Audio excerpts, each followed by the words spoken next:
Hello, hello. Hi, everybody. Happy Friday to everyone, and welcome to another Friday night stream. Sorry for the late start.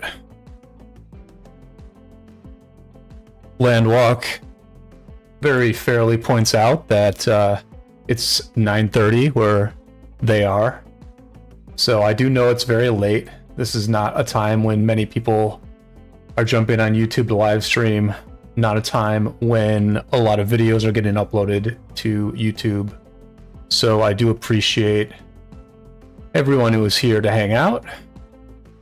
And I also appreciate everyone who will be watching later on the replay. It has been a busy week for me. I did not manage to get a video up in the past week, but I did bring content with me tonight. I fought yesterday in the 1079 KvK, and I played on a very big whale account. So I do have some footage of that war, and we're going to kind of go through what happened yesterday, because I think it was a very interesting turn of events. I think it was surprising for some people that 1079 won the zone against 1781 and 1994. And I have footage of the very beginning of that and some of the key moments that happened. So we'll talk about both the fight, and we'll also talk about what 1079 did in the offseason to, you know, get their kingdom into a better spot. They had lost 2 KvKs in a row. I think their reputation had been hurt. Fairly or unfairly, their reputation had been hurt. And some people left. I'm sure they had a lot of trouble recruiting new players before this KvK.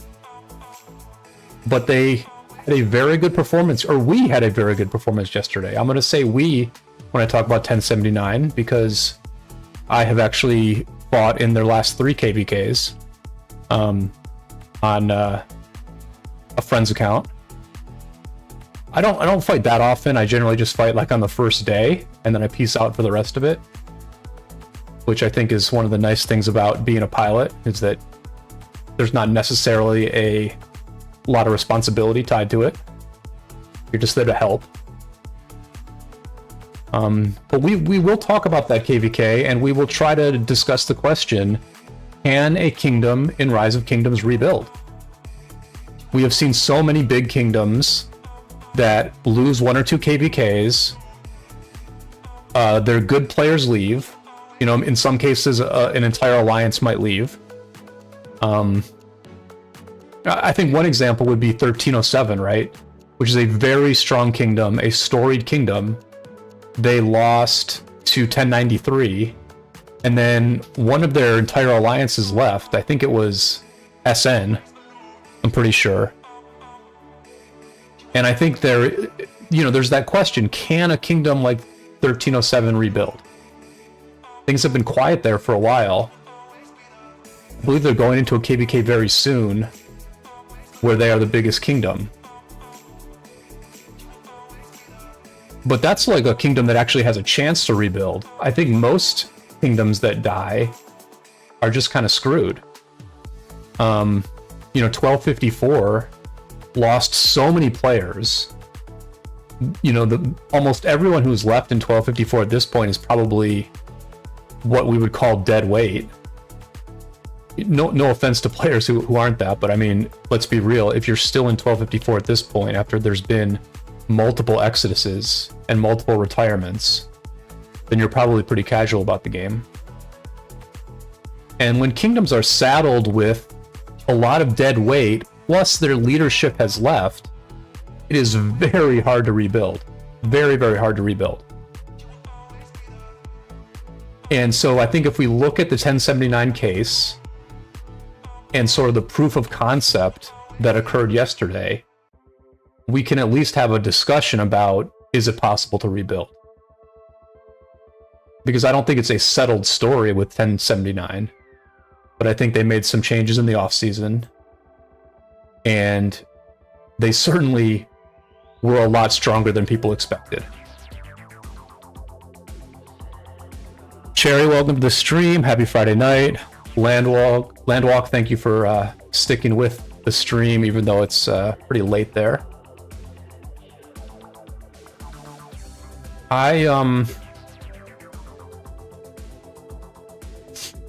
It hasn't felt like I've been super busy because I've actually been sleeping quite a bit.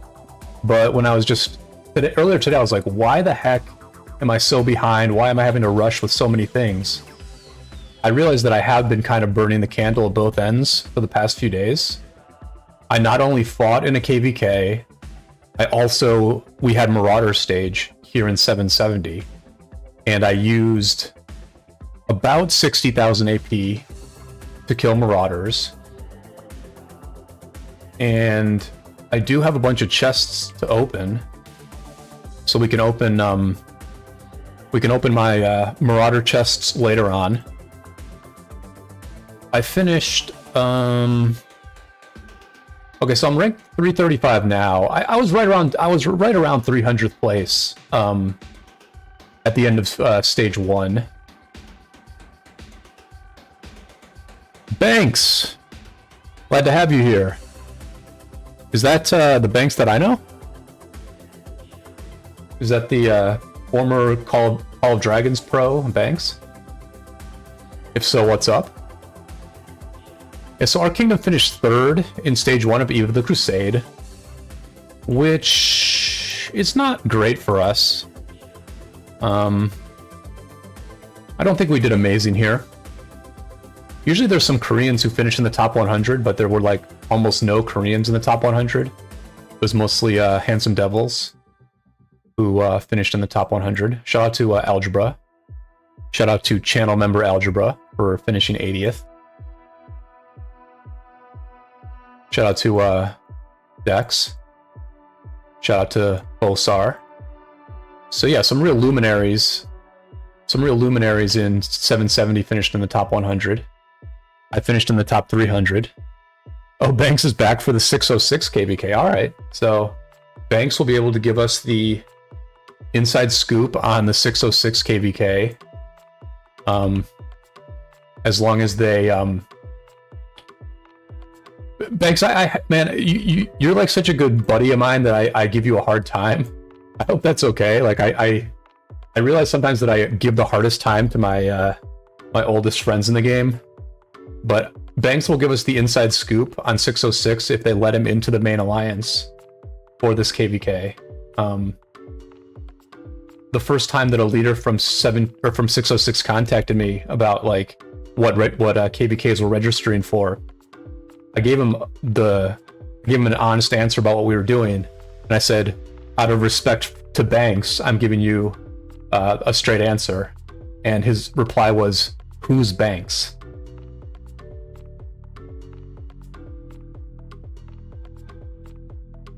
But Banks is back.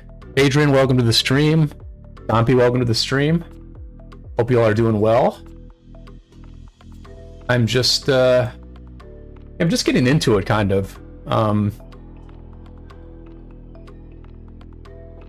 was playing ROK all week, right? Like, I was definitely playing the game, but I just wasn't following what's happening in the ROK world. I probably watched less ROK content in the last week than I've watched in a very long time. I don't think I really watched any ROK videos, and I just sort of watched a live stream here and there. I watched some of Only Farmers' live streams of their KvK, mainly. Yeah, Banks, it was kind of funny, actually. I was like, has he when the guy said that, I was like, has Banks really been retired for that long that like one of their leaders doesn't know who he is?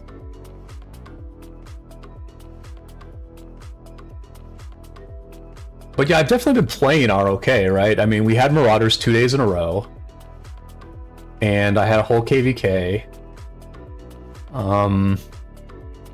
Not sure what was going on earlier in the week. I was just kind of...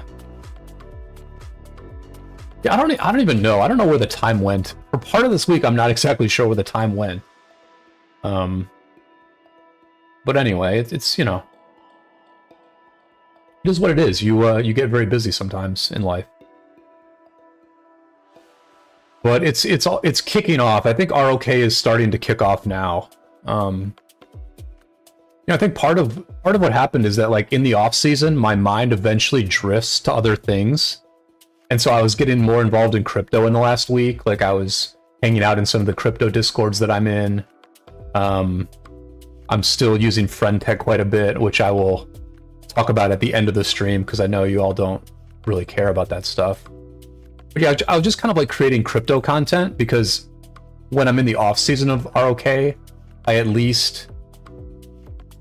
there's like at least a brief period of time where my mind thinks about something other than Rise of Kingdoms.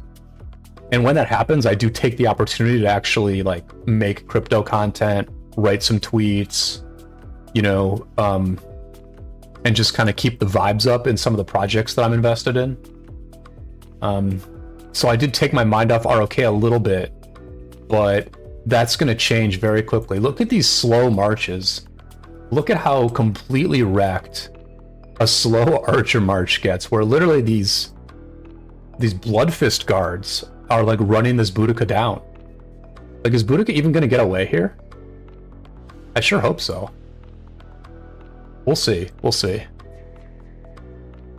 Warfro, kind of bummed no one has covered the 1960K ever since the first day hype. Yeah, that's kind of what I'm saying, is that I haven't even formed an opinion about that KvK. I mean, I know what the matchup is, but I haven't really looked at like the point differential for the two sides. And I don't know what like Facebook is saying about it. I used to never read Facebook, but ever since I started streaming, I would tend to read Facebook before I go live, just to kind of like pick up any gossip I can pick up and like get a sense of what the proletariat thinks about various topics.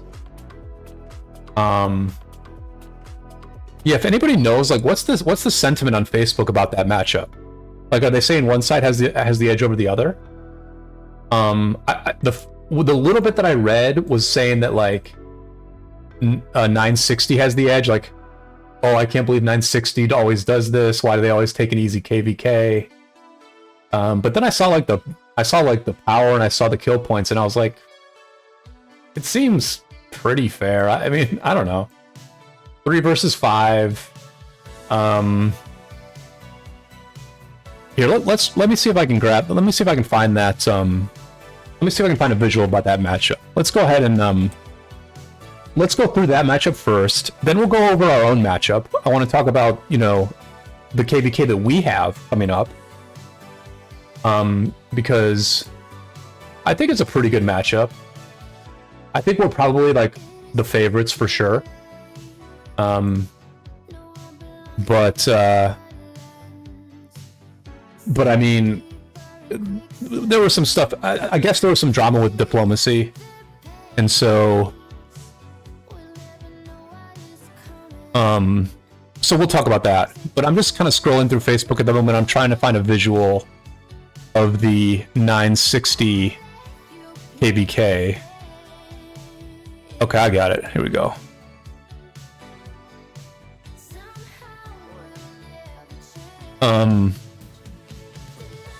Okay, so these are some weird.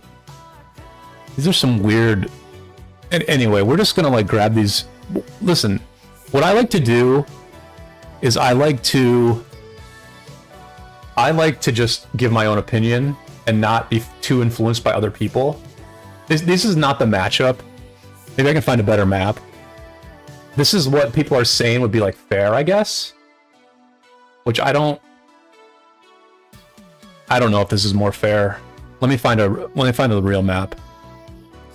The allies are 1960, 1671, and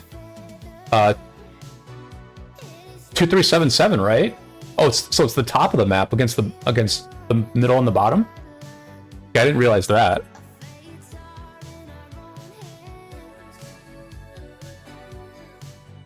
Okay, here I found the actual map.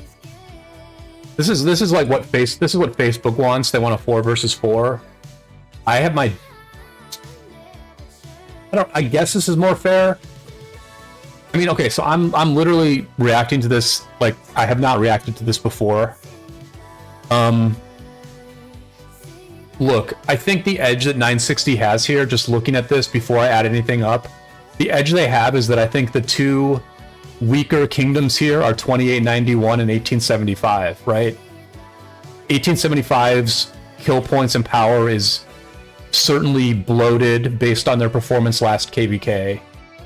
And 2891 is a very new kingdom to Season of Conquest. So I think when you look at these matchups, you cannot just look at the power and the kill points. You have to always give an edge to like the strongest kingdoms. Like when the strongest kingdoms team up, they generally got the matchup they wanted, and they have the advantage, right? And so, you know, I don't know if 2377 is stronger than 1606. They've been allies in the last two KvKs. They've won the last two KvKs. I think you can say this is a push. 2377 and 1606 is a push. 1034 is a very good kingdom. 2268 is a very good kingdom as well. So it's like three very good kingdoms against two very good kingdoms and like the best kingdom in the game. And then the three have also got these other two kingdoms here. I mean, this is not a terrible matchup. So 960 will come into here. They will take this zone, but then 960 will have to fight 2268 and 1034 in this zone 6 right here. And does anyone in the world doubt that 960 is going to take this fight in zone 6? Like, let's not think about the whole KvK for a moment. Let's just think about the fights that we may see. I think it's basically a guarantee that 960 will come into this zone, and they will fight 2268 and 1034 1 versus 2. And so then we will get to see 960 against 1034, and 1034 will have the added benefit of 2268 being there. And I just don't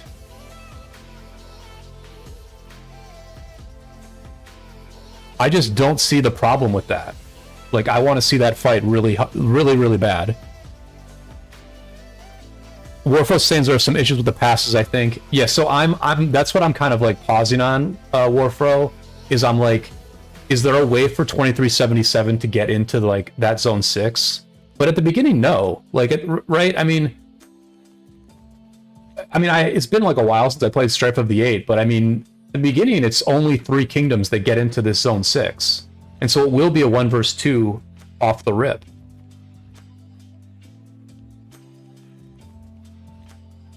The middle break passages open up weirdly, I think.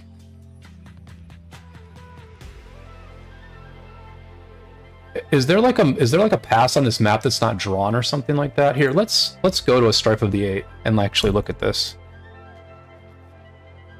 This is what's kind of nice about streaming, is like you're trying to kill time in a way. And so, you can actually just like take your time on all this stuff. It's not open, so there's like no strifes going on right now. Okay, anyway, I mean, I think...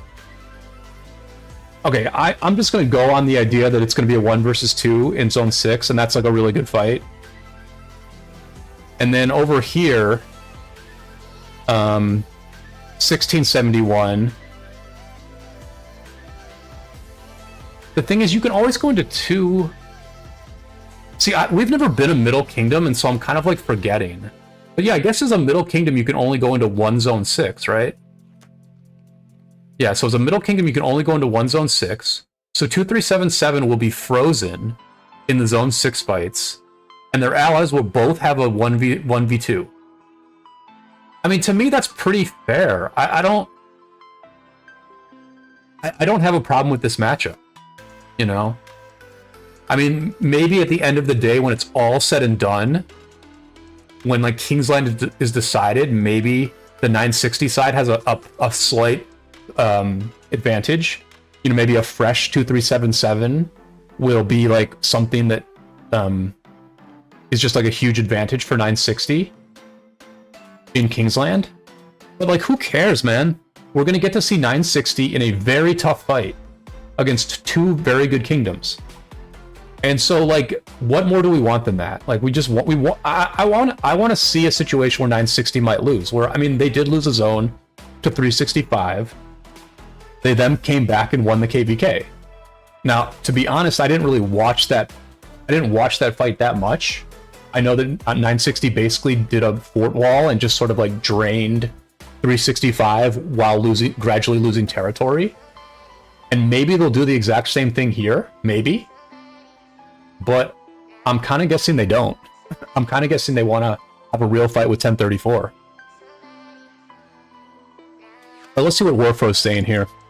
It seems fair considered. Let's be real. 60 GT will spend until they win, but they have less numbers, which is huge factors.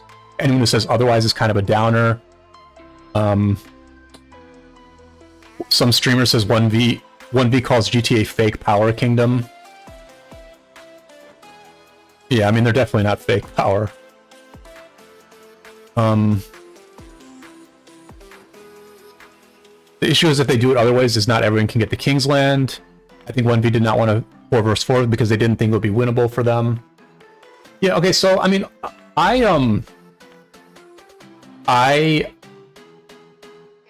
so as we talk about this, I'm just going to go to the 1079 KvK simply to so we have a little like cool footage on the screen. Like, I never weighed in on like the whole 1v 960 thing, where like 1v was supposedly dodging 960 and all that. You know, and I don't. It's not fresh in my mind, so like it's not like perfect. I've heard Fish talk about it a little bit, and I think he made some pretty fair points. But I mean, to me, it makes sense that 1034 would dodge 960. Like, if you're 1034, why would you want to fight 960 head to head? Because you would just lose. Like, I think it's clear that 960 is stronger than 1034. So, it kind of makes sense to me that they would, quote unquote, dodge them. And it makes sense to me that they would want a 3 versus 5 here. I think everyone got what they wanted. I mean, 960 gets to fight 1034. 1034 does not have to fight 960 1v1. And for the audience, we get it what we perceive to be a fair fight, where all these kingdoms get to be tested. And I think that's what's been pretty cool about this game lately, is that we've actually had some wars where kingdoms do get tested. And you kind of like see where kingdoms are, right? We got to see where 2489 was. We got to see where 1188 was. We're going to find out. We also got to see where 1818 was and 1718 was in the KvK that I fought in. We're going to get to see where 1093 and 365 are.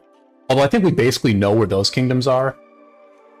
But I mean, look, 2268 is going to get tested. 1034 is going to get tested. 960 is going to get tested. 2891 will have the opportunity to prove themselves. I don't think 2377 or 606, like, they have anything to prove, or like, you know, I think basically some KvKs occur. You don't really know what happens. You don't really know what to make of it, right? Like, when 1034 beat 1079 last KvK, we didn't know what to make of it. We don't know what that means for 1034. Sometimes on the good side, a kingdom sort of proves themselves. Like 2377 and 606 proved themselves by beating 1875 in like a single day. Like, you just know you know who they are at that point. You know how strong they are. In the same way, I think 1875, we don't need multiple KvKs to know where 875 is at. We saw enough in that one KvK. We saw enough in that one gigantic collapse that occurred. I think with other KvKs, it actually takes more than one data set, really. I mean, do we know what to make of 2489? They've been in 2 very big KvKs, but I don't know that I still don't think we know what to make of 2489. Warfare says, are you in 1034? No. I'm in 770, and then I also have some ties to 1079. And I think this is kind of maybe a good spot to transition to talking about the 1079 KvK, which I fought in yesterday. And basically what happened is that 1079 won their zone against 1781. Here's this zone. 79 won this zone very easily. Over here up top, in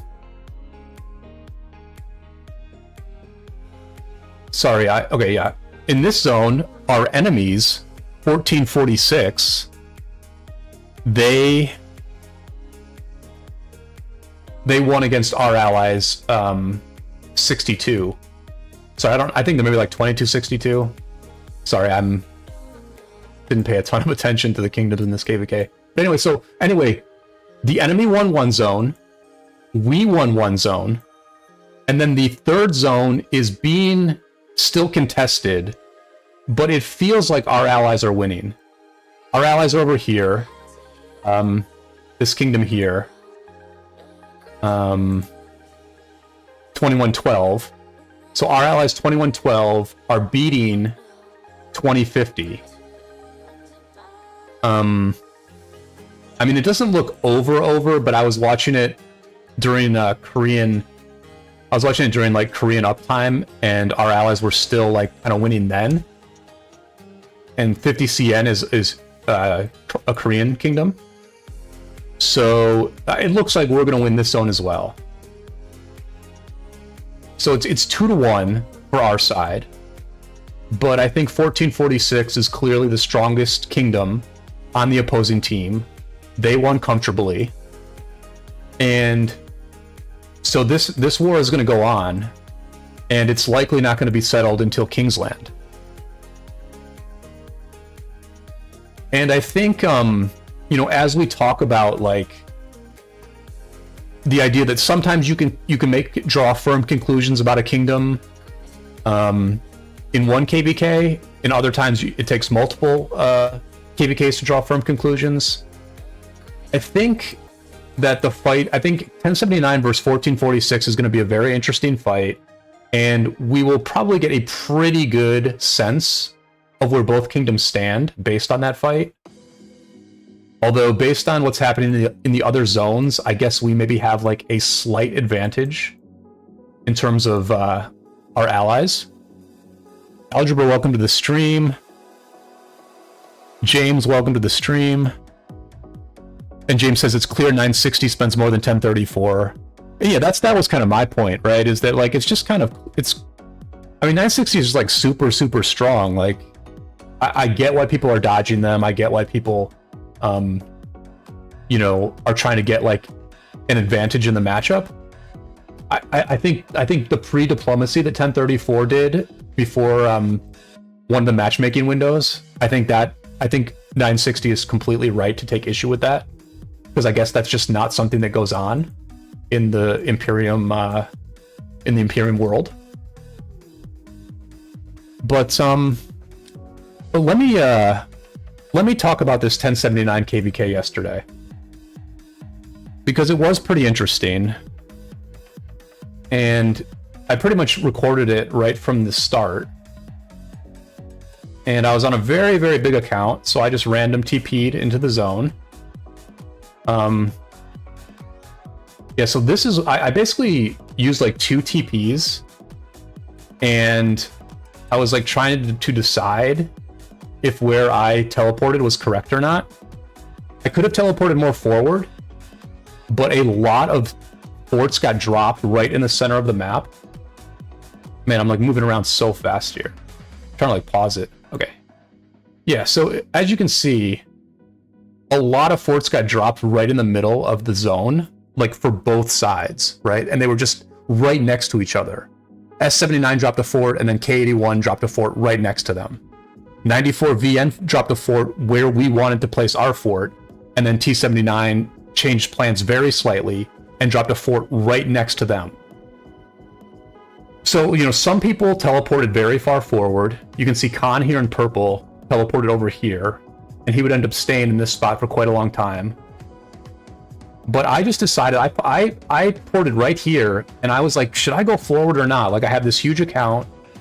I want to get a lot of KP, but I just saw these forts, and I was just like, man, this is such a key spot. This is a high leverage situation.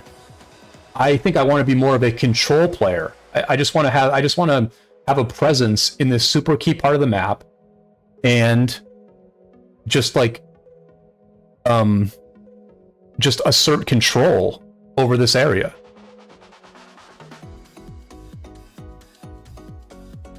Algebra says 1960 has a 75% chance. Tiffany says that 1034 side has a 65% chance to win. Yeah, that's an interesting one. I think I want to... I would probably give it... Man, I kind of want to go back and look at this map again. What would I give this thing? The thing that I'm reacting to is the fact that we just saw a KvK where it was 2 camps versus 4, and the 2 like massive Imperiums, they lost, right? Like 2489 and 1484, they lost. And I think the reason they lost is because they were just they were eventually worn down by having 4 camps against them. And so the question is, can these 5 camps wear down 1960 and 1671? And what I would say is that, well, these guys have to win one of these 2 zones, right? Like the 5 side has to win one of these 2 zone 6s. So the entrances into Kingsland are equal.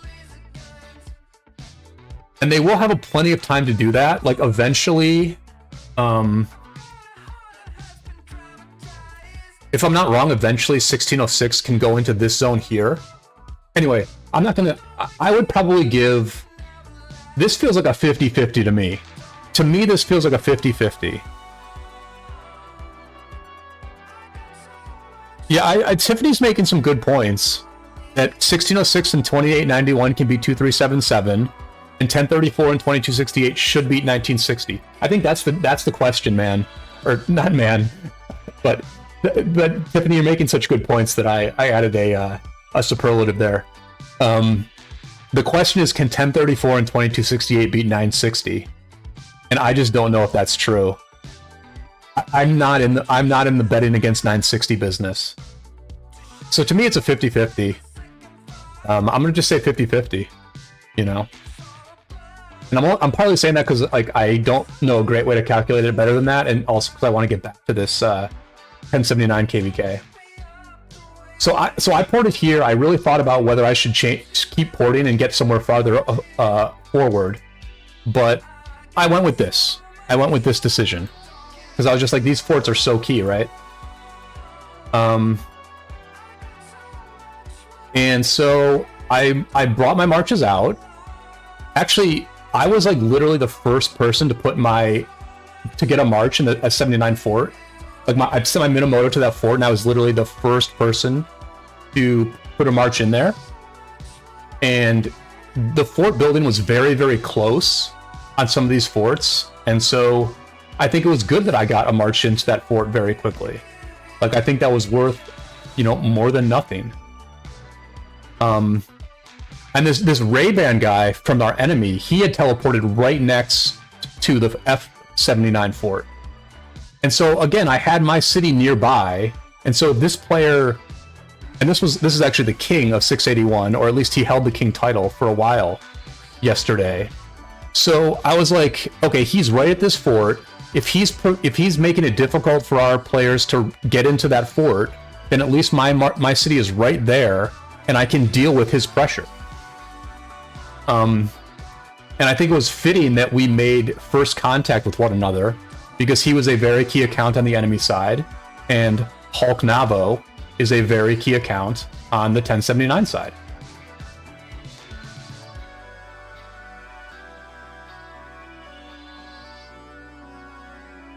So I'm just going to kind of fast forward to some key points in the first couple hours of this fight yesterday.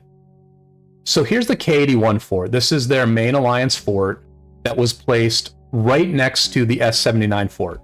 Right next to it. And they were trying to fill up their fort as quick as possible, and we were trying to fill up our fort as quickly as possible. And if you can finish your fort first, that's a huge advantage. Now, I'm noticing now that there's actually a flag space between the two forts. But anyway, if you can build your fort first, and it's right next to the enemy fort, then you have a good chance of like destroying their fort. Because obviously in a fort, you can only put one reinforcement in, and not a lot of reinforcements are close. So if you control the field, and you touch a building enemy fort, you can generally take it down. And what you're seeing from me here is that I have already taken one of their reigns down to half health. I kind of mistarget this one here, but the enemy march also mismoves. And so I also deplete the reinforcements of this march. And I'm just like putting... I'm just playing a clock game right now. I've got our fort building faster, and I'm forcing their fort to build slower because I'm denying their reigns. And, you know, and then more players from 1079 are also coming here to do the same thing. And the enemy ball was heading to this exact spot.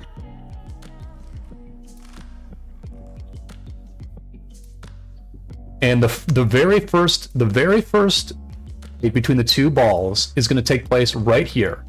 Like the place that I showed up to, the place that I was the very first person to be at. This is where the first big fight is going to take place.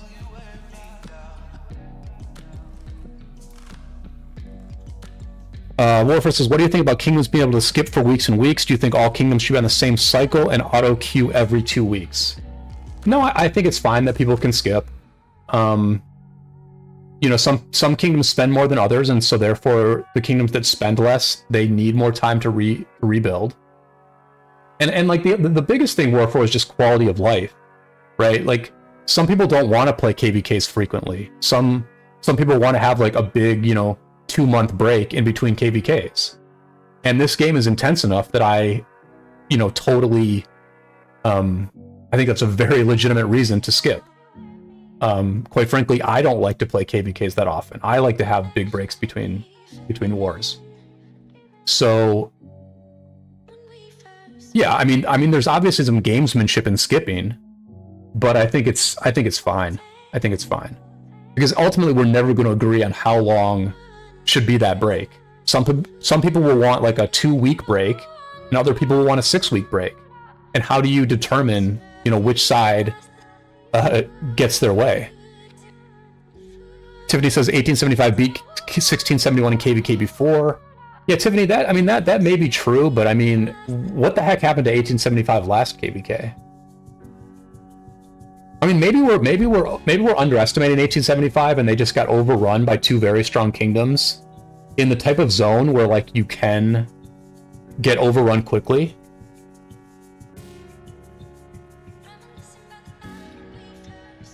Isn't there the opportunity for a kingdom to just stay in their zone 4 and use it as better farming? In stratagems, Warflow? Yeah, I believe that's true, actually. I didn't think about it, but like, yeah, I was looking at this map. I was trying to figure this map out yesterday, and basically you... like, the zones we're in right now, like, don't really have a ton of, they don't have, like, a ton of strategic value, right?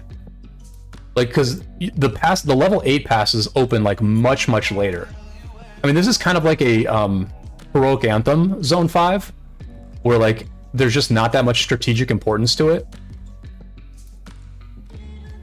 And look, I think at some point in this fight, I mean, what we're seeing now is we're just like denying them being able to get to this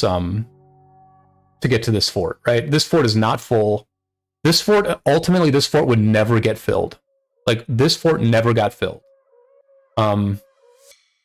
And that was obviously a huge advantage for us. And I will show you, and I will sort of explain why this fort never got filled. And I would say this is the key part of this entire fight yesterday, is that we simply dominated our opponents in the open field. Like, we just had much stronger open field than they had. If we had equal numbers, we would beat them. If we had superior numbers like we did in this fight, we would beat them. And even when we had less numbers than them, we would beat them. But this was the first fight. This was the first ball fight of the war. This is always like a huge moment. This is where you find out so much about the enemy. And, you know, just as a reminder, 1079, they have lost their last 2 KvKs. You know, they've had some players leave the kingdom. They've had some very good players leave the kingdom. They also kicked out a lot of people. They went from 4 alliances down to 2 alliances in the last offseason. And they kicked out a lot of low performers. But at the same time, I think a lot of people stuck around. You know, being loosely connected to this kingdom, knowing a bit about it, been hung out in their voice chat a few times. I mean, I didn't really know if a lot of people would leave or not, but in these situations, you generally, after 2 losses and sort of a loss of reputation, and maybe not having a ton of fun in the last 2 KvKs, you often see a lot of people leave. But it seems like not that many people left 1079. And what they did was they... One second. I mean, they did 2 things. They got rid of a ton of dead weight, and then they also put power caps on all of their players. They put, you know, based on their contribution in past KvKs, they put power caps on each of their players, where their players could not go above a certain amount of power. And so in the off season, not only did they remove a ton of dead weight, but they also had 60 or 70 players delete troops in order to get to the power cap that they were allowed, which was based on their contribution. Terminator, welcome to the stream. Can a kingdom rebuild? Well, I mean, that is what we are trying to explore today. Because what we are seeing is we are seeing a proof of concept of what happens when you know, rather savagely kick out a ton of people. You go from 4 alliances to 2. I don't know what happened to like the leadership of those number 3 and number 4 alliances. I don't know how many of them stayed. I don't know how many of them left. Like, were they rolled into the leadership of other kingdoms? I'm not that closely familiar with what's going on in 1079. I just fight, right? I'm just like a hired gun, and I enjoy playing with them.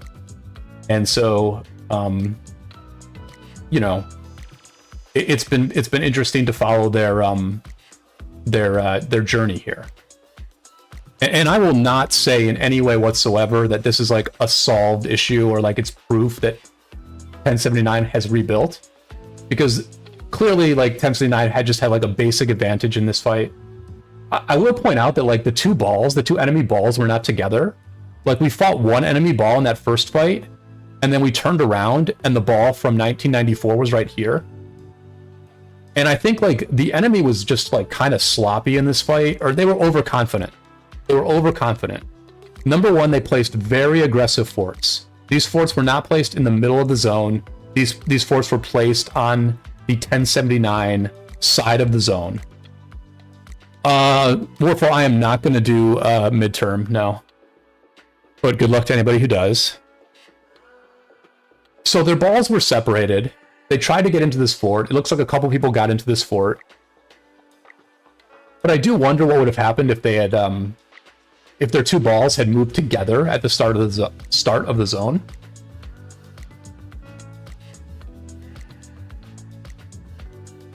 But when you have open field advantage early in the zone, you're not able to accomplish a ton, but really what you can accomplish is you can block the enemy from reinforcing the forts they place. And 1079 did a very good job of that. And that kind of thing is actually very important.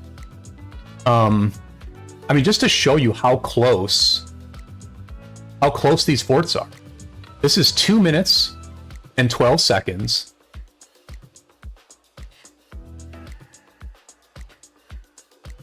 And then the fort right next to them is literally 1 minute behind. And I think I'll show you that here in a second. Yeah, I mean, this fort is 1 minute behind the T79 fort.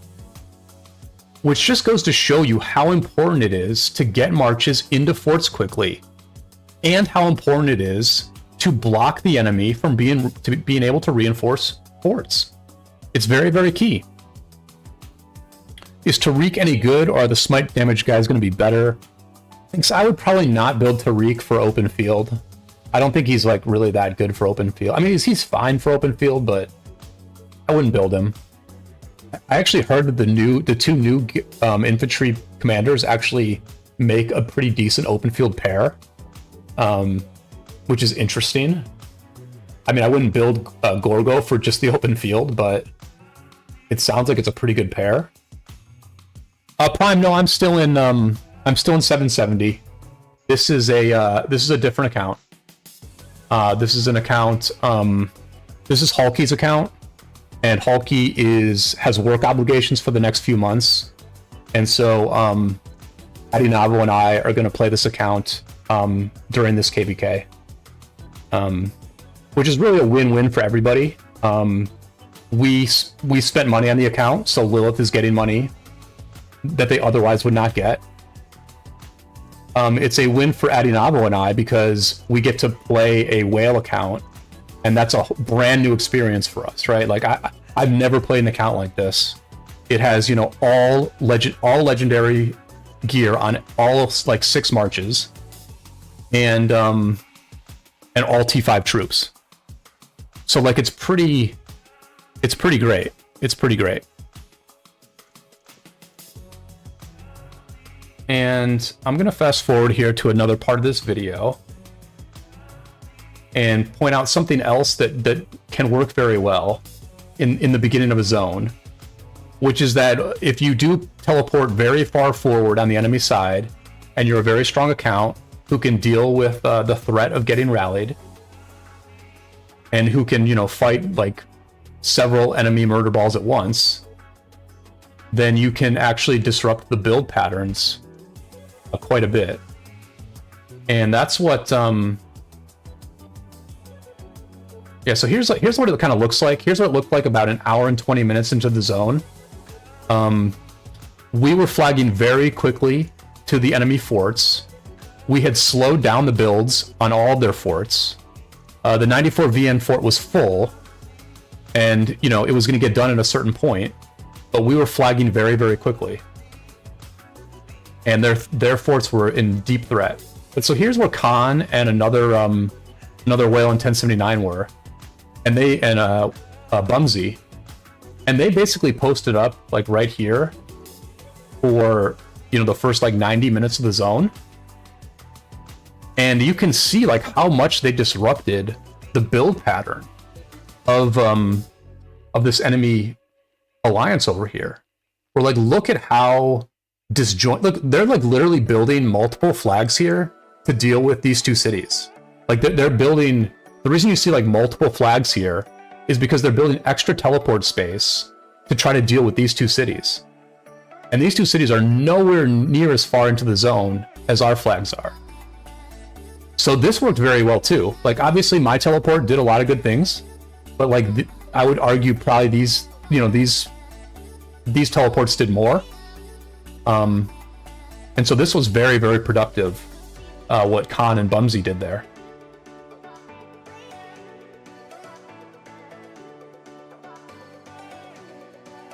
And we're gonna keep going through, and I'm gonna show you the key moments, and we're gonna sort of tell the story of this day. It's a pretty simple story. the story again is just that we dominated them in the open field. I believe that K81 is from 1781, and my understanding is that 1781 got the matchup in this KvK that they wanted. And I think it is generally the case that the team that gets the matchup they want, you know, generally has the edge, right? Like, or they feel they have the edge, right? You generally don't make matchups. You don't set matchups thinking that you're going to lose. So 1781 got the matchup they wanted, and we're apparently talking a lot of trash before in OK chat before fighting started. And if you had done a poll on Facebook, I bet that you would have. I bet that Facebook would have bet on 1781 to beat 1079. But as I have said multiple times in the past, one of the really nice things about this game is that you actually have to fight the wars. You know, at the end of the day, what you say really doesn't matter. You have to actually fight the wars.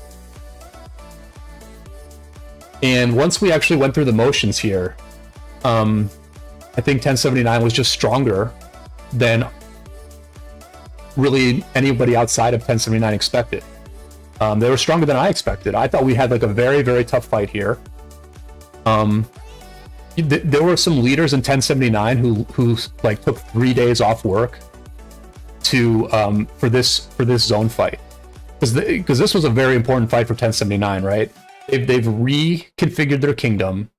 They've lost 2 KvKs in a row, and I would think this is kind of a do or die situation for us, where you just can't lose another KvK and expect this kingdom to stay intact. And when you lose two alliances, when you lose a lot of key players, when you lose a lot of key leaders, you don't really know what's going to happen.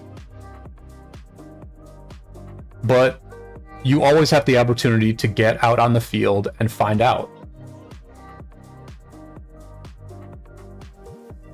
And so this is just another fight where we just kind of walked right through these guys. And I don't, you know, listen, the enemy didn't play like well or anything, but I also don't like blame them for losing, because when you're like this outclassed in the open field, it's very hard to win a zone. I think that what happened is that I think the mistake they made is they were just too aggressive, too overconfident. And you know, the thing is, you got to get some forts up. You have to somehow get some forts up so that in the enemy downtime, you can push back a little bit, you can fight a little bit harder, you can, you know, find some situations where you have the advantage, you can get some small wins for your camp so that the morale is a little bit higher and you do a little bit more damage to the enemy. But as we're seeing this zone unfold, none of these forts are going to go up. Like every single fort, every single red fort you see on this map right now, every single one of them is going to get destroyed before they're built. And that is not only very costly from a alliance credit perspective, but that is also very costly from, you know, just how you're going to play this zone. Like if you don't have any forts, then your entire, you know, you're just going to get flanked, you're going to get cut off, you have no stable place to do anything from. Rexo, welcome to the stream. Yeah, this is like my secondary account, I guess you could say. This is the Hulk Navo account. I don't know how much I'll play it in the future, but I'm going to play it in this KvK.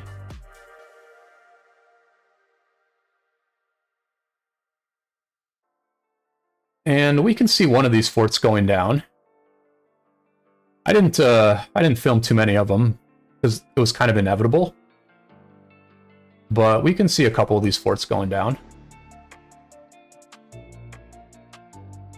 And yeah, I didn't do too great on the enemy elimination on the first day, or in the first 8 hours, but then my co-pilot got on, and he, I think we ended up finishing like 9th or so in enemy elimination. So here's the 94 VN fort going down.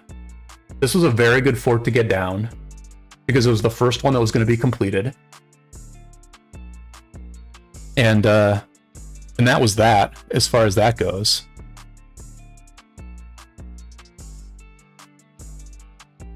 Here is another fight. In this fight, I did not actually even go into dot mode because I looked at the numbers and I was like, oh, we're definitely going to win. And I want to get some good footage that's not in dot mode. So we'll be able to watch this entire fight with the way the game is meant to be played. Banks says Guan Mina in 2023. Well, you know what, Banks?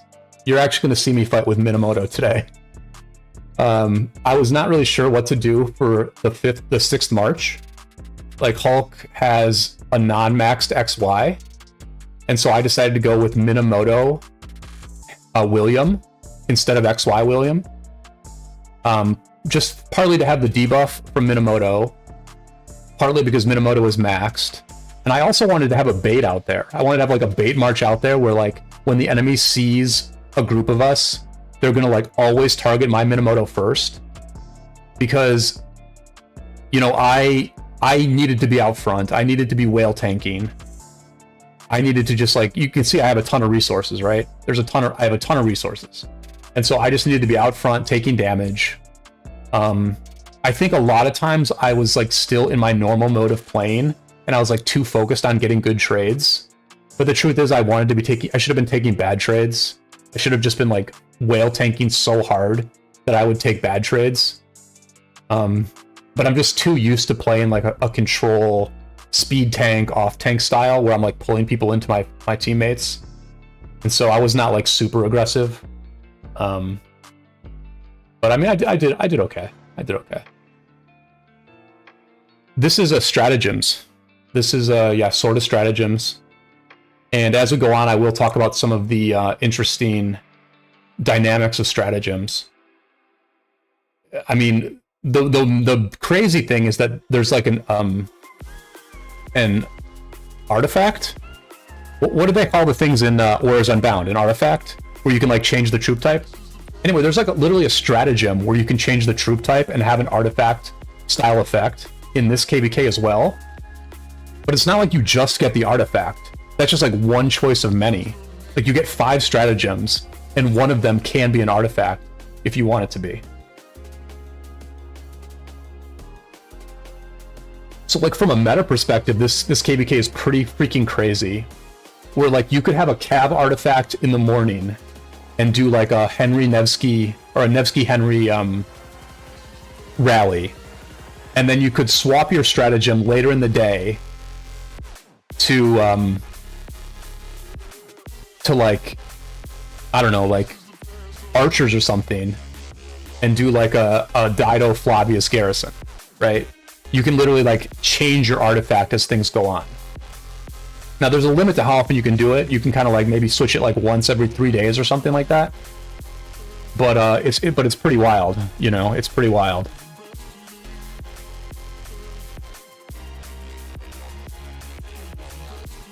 So yeah, I mean, we just kind of walked through them a bunch of times in a lot of these open field fights. We weren't able to accomplish like a lot with some of these fights because again, like you can't really slow down their flag building unless you're like way far forward. We'd already slowed down their forts. And so part of this was just like trying to find some fights. And like the person who was calling for where the ball was going to be, they wanted us in a different spot. But some of us were just kind of like, you know what? See red marches, attack red marches. So I think we're going to take like a pretty outnumbered fight here. Oh yeah, like everyone went this way. I think I might have said to go over there. I'm not even sure. But then like we all decided to go back. I forget exactly what happened here.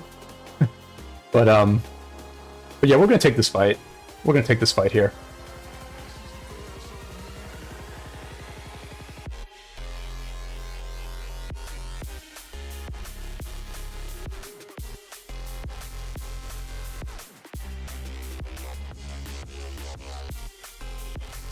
And you know, I think the fight between 1079 and 1446 later on in this KvK is going to be like very interesting.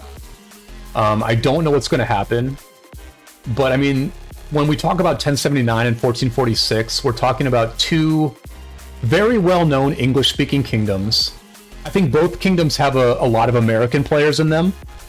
I mean, they have a lot of European players as well, but I think more than a lot of groups, I think they're sort of two, like, very American... well, I don't know that about 1446, but I just know that, like, the two whales that I used to play with were both American. But you have two, like, English-speaking kingdoms. One is a former Imperium, and one is a kingdom that has always sort of hovered around the Imperium level. And it will be very interesting to see how 1079 does against 1446. They've been allies in the past. They were allies against 1034. Yeah, we did lose this fight here. This was like the first fight we lost. And I think I might have partially led us into this one, but you know, sometimes you just gotta take a fight. When you've like won so many easy fights, you kind of want to have an interesting one.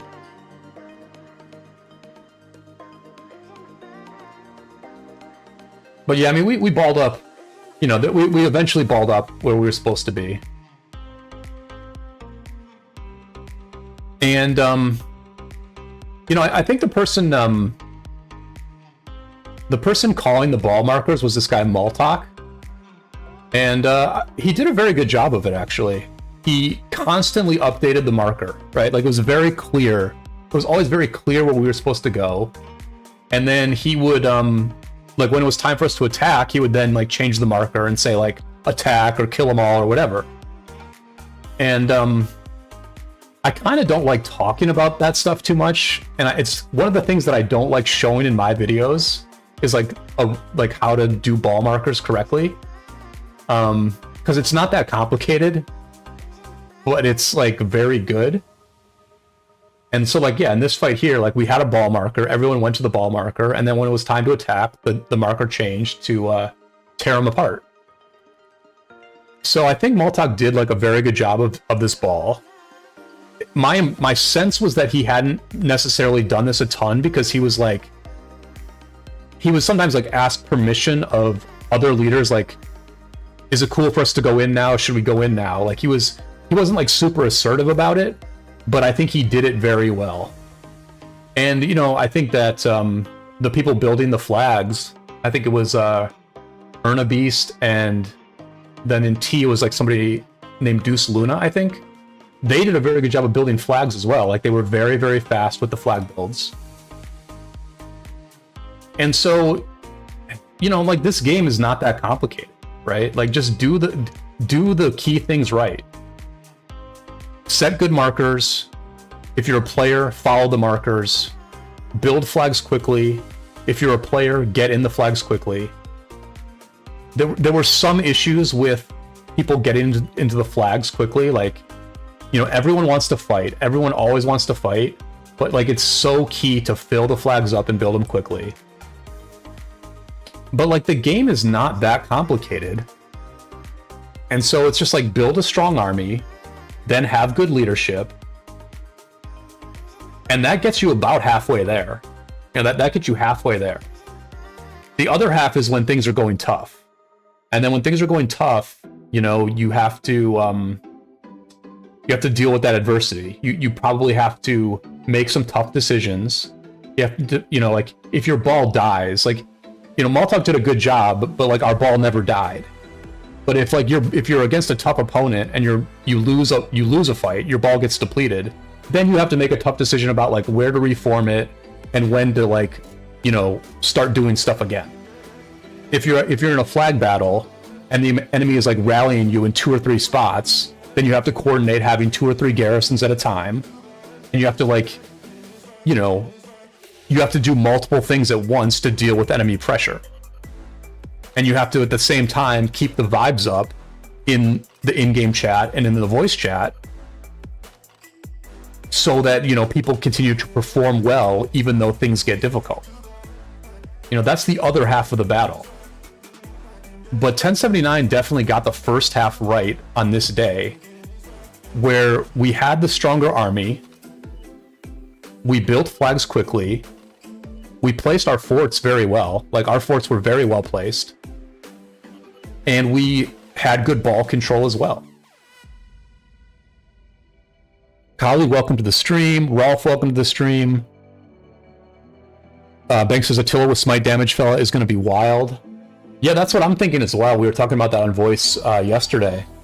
About how maybe like Attila Lucci in stratagems or in Unbound with an artifact could be pretty crazy with smite damage.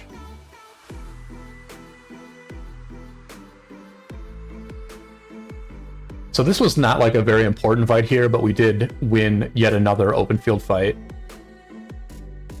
I mean, as we look back on this, I think I'm doing like a pretty good job of whale tanking here, right? Like I'm pretty much out in front here. There was a little bit of lag. I have to say I experienced a bit more lag in this war yesterday than I've like almost ever experienced. I do take deads once in a while. I don't think I take them here, but later on I do take some deads. So, you know, some things never change.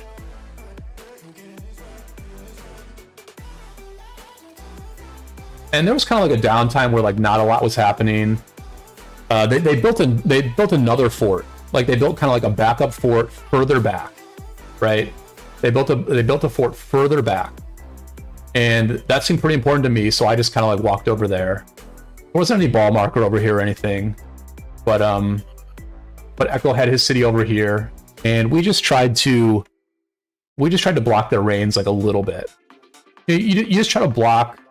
You try to block people from getting into the fort for as long as you can. You don't know if it's going to make a difference, but it might. And you have nothing better to do right now because like there's just nothing else to accomplish in like open field fights in the middle of nowhere. So we just kind of went over here and tried to keep them from filling up this K81 squiggly fort. And I mean, I really did enjoy this account. Because like I'm not used to like fighting somebody else, like their 6 against my 6 and like me winning. Like I'm just not used to that. But with 3 archer marches and really good gear, I was pumping out a lot of damage. I was pumping out a lot of damage. And so I was actually like winning fair fights rather than losing them. And I checked the fort, and the fort was full, so it was kind of like, whatever.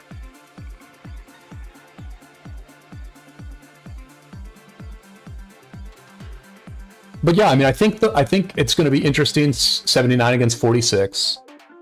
I've got a little bit of footage of 46 fighting, and so we can talk about them a little bit more then. But they're two very similar kingdoms. They're like English-speaking kingdoms that have a lot of whales. They both spend a lot of money, and you know, that's a very good style. That's like a very good way to build a strong kingdom in this game. And the king of 46 that I saw yesterday had insanely good stats. We'll take a look at his stats later. But I think we're gonna find out where these two kingdoms are at, right? Like last KvK, they both got overrun by 1034. You can't really draw any conclusions, losing to 1034 and company. But now they're gonna fight each other. Now 79 and 46 are gonna fight each other. And I think we're going to get a pretty good feel for where these two kingdoms are. And truth be told, I don't know how it's going to play out. I don't know how well either side is going to execute. I think 1079, like I said, they have the fundamentals down. They have strong accounts and good leadership. And it seemed like, and they also like get like, I don't know how much I want to say. Well, they get a lot of people on voice chat. Like, the number of people who show up on voice chat for 1079 is, like, really, really impressive.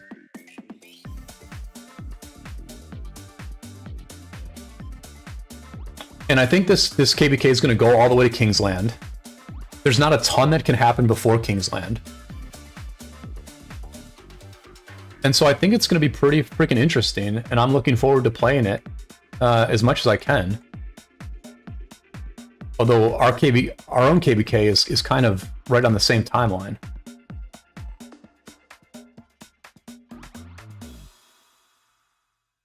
One other aspect of stratagems is these arrow towers. Let me see.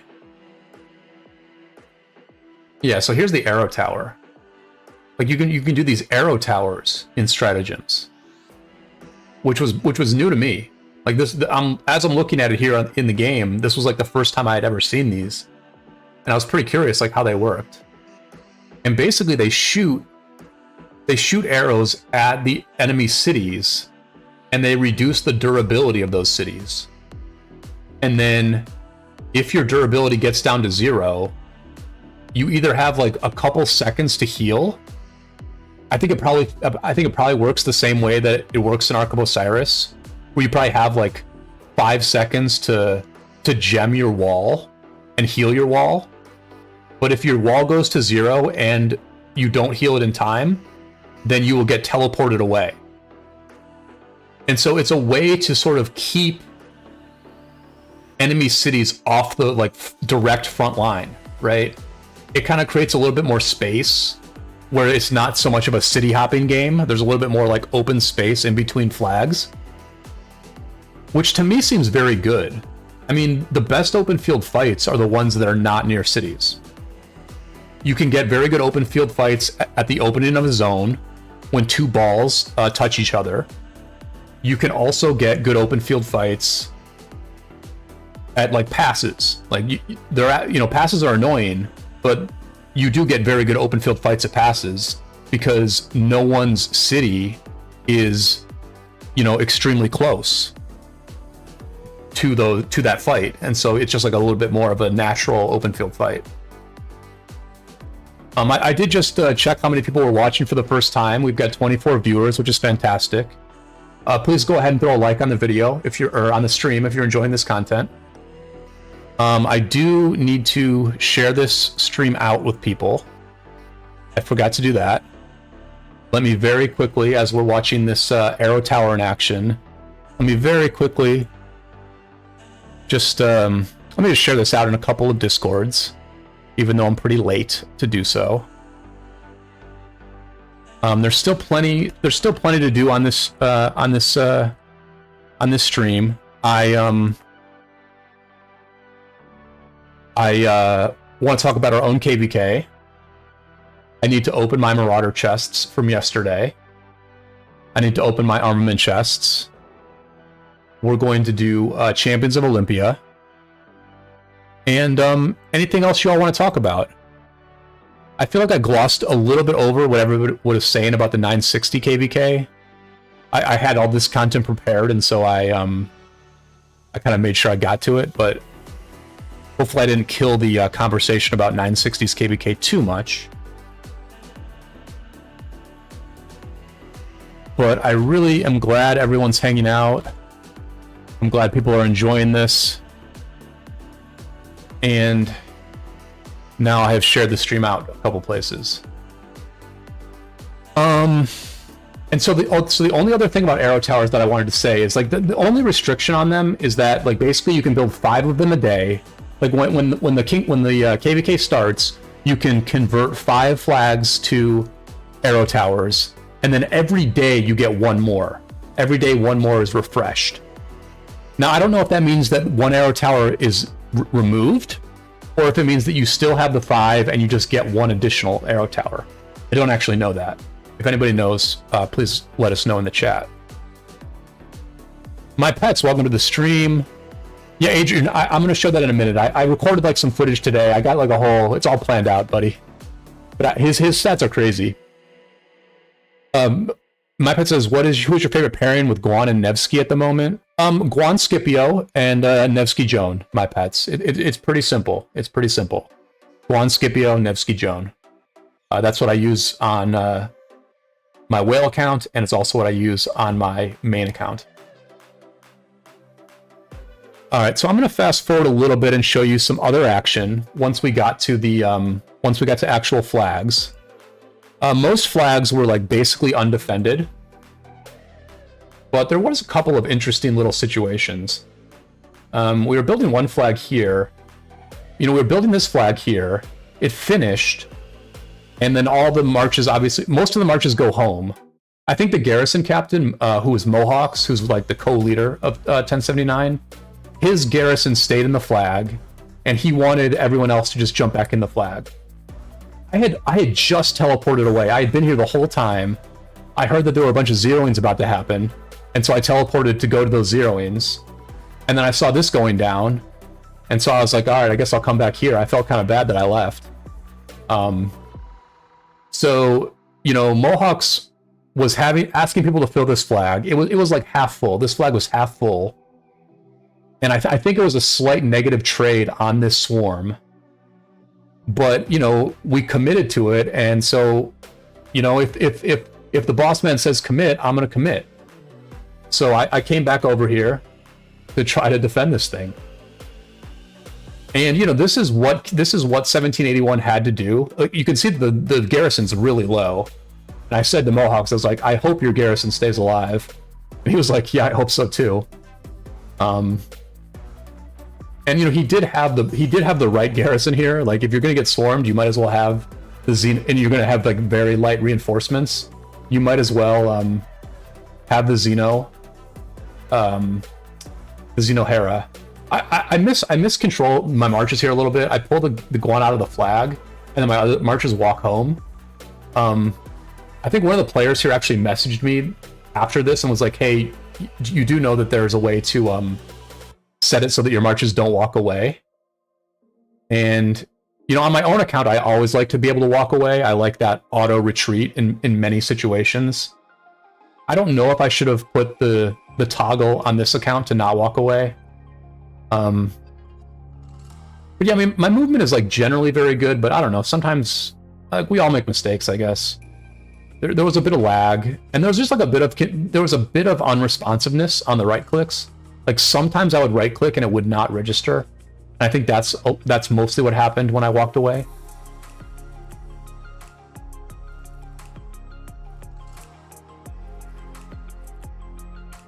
But, you know, there was some flag fighting. It was relatively light defenses by the enemy, but they did defend in certain spots. Here we have the Justinian Nevsky rally.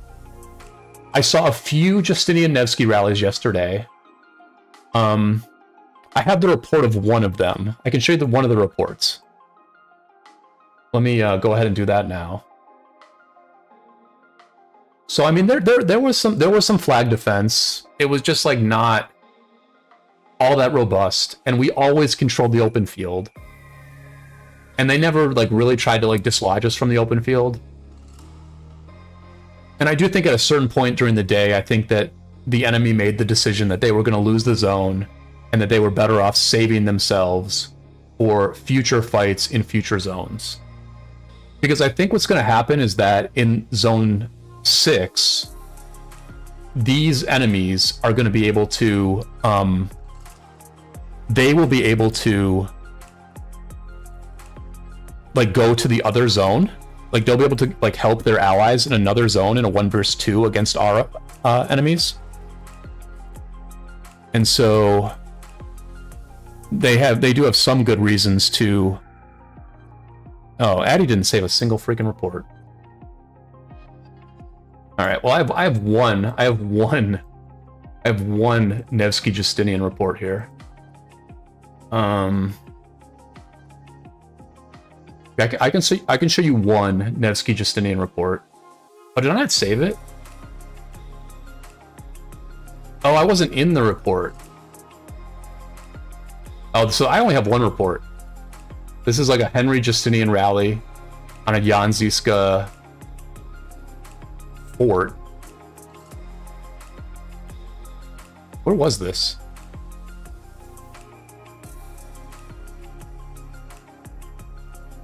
Oh, maybe they built another fort later or something like that. Anyway. Let me show you one other video. Yeah, so here's 1446. This was from this morning. This was as I think they were wrapping up this zone against 2062. And I will say there was very good field presence from 1446 at this time that I was recording. Like, it was good to see our allies still fighting. But it was also true that 1446 had very good open field presence. I think our allies are fighting very well. I think that it was a very good morale boost for us yesterday that they saw 1079 win, because I think a lot of people were worried that 1079 would not win. But we won in such dominant fashion that I think it motivated our allies to fight better. And so one of our allies is winning their zone. And then our other ally here, 2062, they have a few stars. They have a few stars on them, which is cool. And 2181 also. They kept fighting. Like, they were definitely going to lose this zone. This zone was falling apart. I'll zoom out here briefly. But they continued to fight. They continued to wear down the enemy. And, morale is a huge, huge factor in battle. And when a side starts to think that they're going to win the KvK, which you don't want to draw too many conclusions after day one, but our side certainly won day one of this thing, it increases the morale of everybody. It increases the morale of all the kingdoms, because everyone gets excited at the prospect of winning a KvK. So here's the rally coming in on one of these last few 2062 flags. Let me make sure this is 2062. I don't want to say their kingdom wrong. Yeah, 2062. 2062. Okay, so here's kind of like the power. We can look at that later. It's a pretty nice KvK, honestly. Like, I would love to be in a KvK, or I like being in this KvK because it's like small. There's no really strong kingdom. It's a pretty small KvK. There's only two camps, or two kingdoms per camp. I should also point out that our allies yesterday were like very, very good. They're like a B kingdom. 2657. This is our campmates. They were very good yesterday. They had very good presence at the passes. I think they probably had as many people show up for the passes as we had, even though they're a B kingdom. But you see that 2062 is still fighting. Like, they're actually going to swarm this rally down. They're going to swarm this Nevsky Justinian rally down, and they're contesting things under the flag. Which is what our opponents yesterday didn't do, right? They didn't... Like, this is what I love to see. I love to see, even though you're outnumbered, when the enemy is attacking your flag, you need to contest that. You need to harass their open field as best you can. Like, maybe you won't be able to reach the swarmers, but at least attack the outskirts of their ball and try to make steady progress to, if things go well, maybe you do reach those swarmers before they swarm your flag down. So that's what I really like to see. I like to see people playing as though they're going to win. Like, don't just settle for the loss. Don't sit in your cities. Get out there and play as though you are going to win. So 1446 did get the burn on that flag. And now they're going to get the back kills on this Scipio garrison. After you burn a flag, you always have to go for the back kills. You always got to go back and hit the flag one more time and get some free kills. But yeah, I mean, the 1446 open field is very nice looking here. Real good numbers. For like a not... the zone was decided. The war had been going on for almost 24 hours at this point. So very good open field, presence from our enemies here.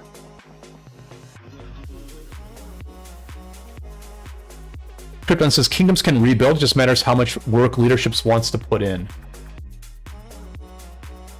Yeah, I mean, I do think that's a big part of it. I think that... I think that ultimately 1079 made some good decisions. Khan, the leader of 1079, is a very smart dude. I believe he's a doctor. Like, I think he's like a medical doctor. IRL. So he's a sharp guy, and they had a clear vision of what they wanted to do, which is they wanted to go from being an Imperium kingdom to being a strong A kingdom.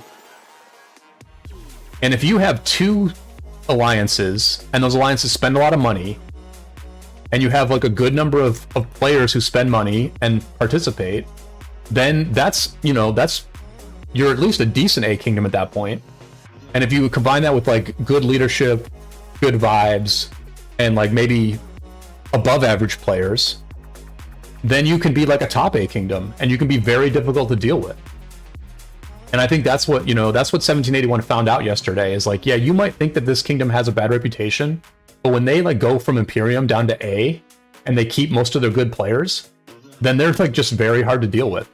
Like there's just no getting around the fact that they're very hard to deal with. But I mean, I think we're going to get a tougher fight against, I think we're going to get a tougher fight against 1446. Because they're a very experienced kingdom. They have a very good record in Ark of Osiris. Here's where I go through their stats a little bit. I was like, let's do a little scouting. Let's do a little scouting of these people. So yeah, here's the king. I don't know if this is like the main king, but this was the king yesterday. I assume that Sontam Miller is probably the king. Here's another player with like good stats. Tanuka Miller has good stats. You know, very nice number of deads, excellent kill points. But the deads aren't like amazing, right? The deads aren't amazing here. So I'm like, all right, I gotta look at more people, right? I gotta look at this guy. And like, you know, this is what you want in a king. Like if you're out there and you're asking, Addy wants to know how far we fell in enemy elimination. I will take a look. Addy did a very nice job in enemy elimination. He kind of made me feel bad at how few points I got, but I think maybe he did a bunch of he zeroed a bunch of cities, and that helped his points. We're in 28th. We're in 28th. 71 had very coordinated field. No, I disagree. I don't think they had very coordinated. I mean, their field was so weak. Who cares if they're coordinated? They just got overran so hard. And in the first fight that I showed Addy, like the first fight of the entire zone, their two balls were not together. Like we fought the 1781 ball, destroyed that one, and then the 1994 ball showed up from a different direction. So their two balls were like not even together. Shout out to Eli, who got 300k KP last night on his like 75 million power account. I believe Eli was basically up for close to 24 hours fighting. Shout out to Echo, who also had a very good day yesterday. And looks like Hulk Nabo led the way for 770. But yeah, like if anyone out there wants to know how to like build a strong kingdom in Rise of Kingdoms, the best way to do it is to have a king like this. You know, 700 million power at their peak. A very, very strong 14 million KP, or 14 billion KP, and 132 million dead troops with only 30k health. Like, this is what you want in a king, right here. This is going to be the easiest way. This is both the most common and the easiest way to build a strong kingdom in Rise of Kingdoms. Is to have a king like this. Have someone who sets the tempo like this, where like they're taking a ton of deads, they're swarming, they're whale tanking, they're setting markers, they're building flags when they want to build a flag, and then they're able to defend that flag themselves. You know, whether you're talking about Bunny in 254, whether you are talking about Mad Phantom in 1307, if you're talking about the leader of 1875, whose name I'm blanking on,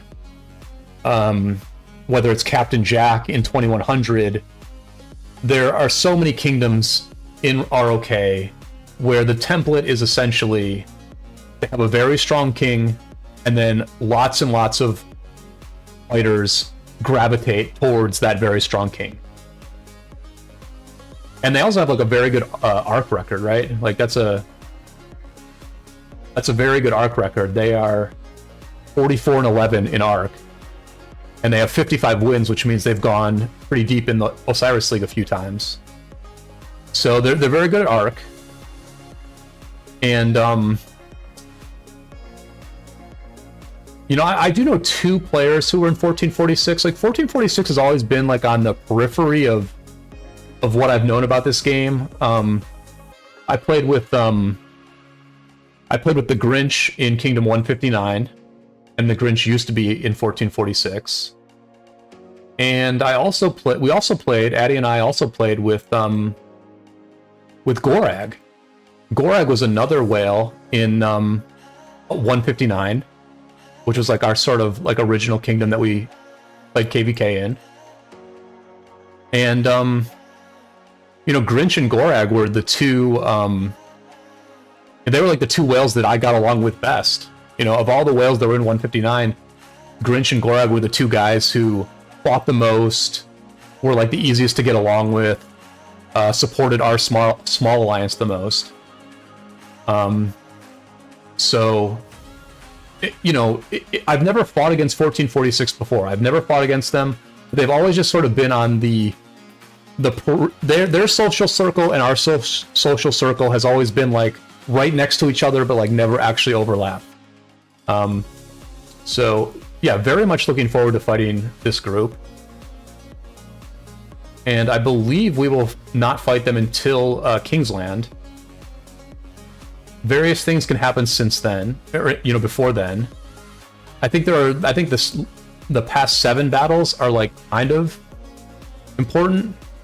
Let me see what happens at past 7.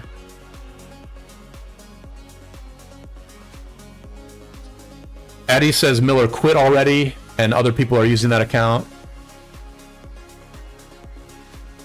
Yeah, that could be. And, you know, sometimes the pilots can do better, right? Sometimes a pilot will add something to it. Okay, so the level 7. So basically, what's this map? I'm gonna figure out this map right now, because this map is like so unbelievably weird. So you get free access into Zone 6. We will have like our free access into Cancun, and then Zone 7 will open, and we will be able to attack into Gurmur. But just Gurmur. And who can go into Gurmur? So...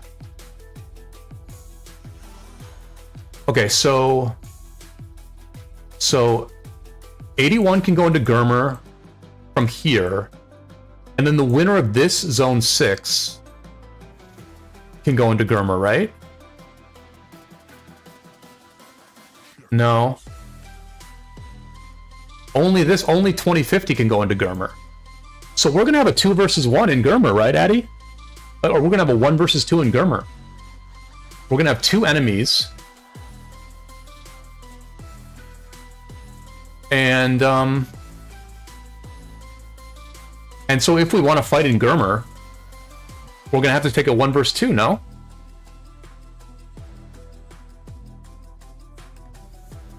The kingdom that destroyed 2707 is our camp ally. Interesting. That's cool. Yeah, so I guess 2707 supposedly betrayed an ally. I don't know if they betrayed them or not, right? I don't know. I would tend to believe they betrayed an ally, since it frequently happens that people betray allies for a star. And I guess whatever group then infiltrated 2707 and destroyed that kingdom from the inside by taking R5 and opening up the kingdom, I guess they're our allies. Maybe they're like 2062 or 2181. It's a bit like Orleans 2 versus 2, each side is 2v2. Oh, so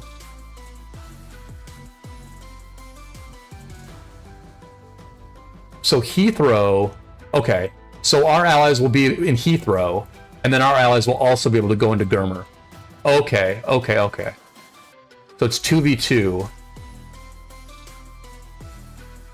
So are there some camps that can go 2 ways? Top left versus top mid. Top left and top mid versus bottom left, bottom mid. Top right and top right versus bottom left and bottom mid. So bottom left and bottom mid get to join 2 zones. Oh, our allies. Oh, okay. Never mind. So some of these kingdoms get to go into 2 zones, zone 6s. Or zone 7s, actually. But then others of us can only go into 1.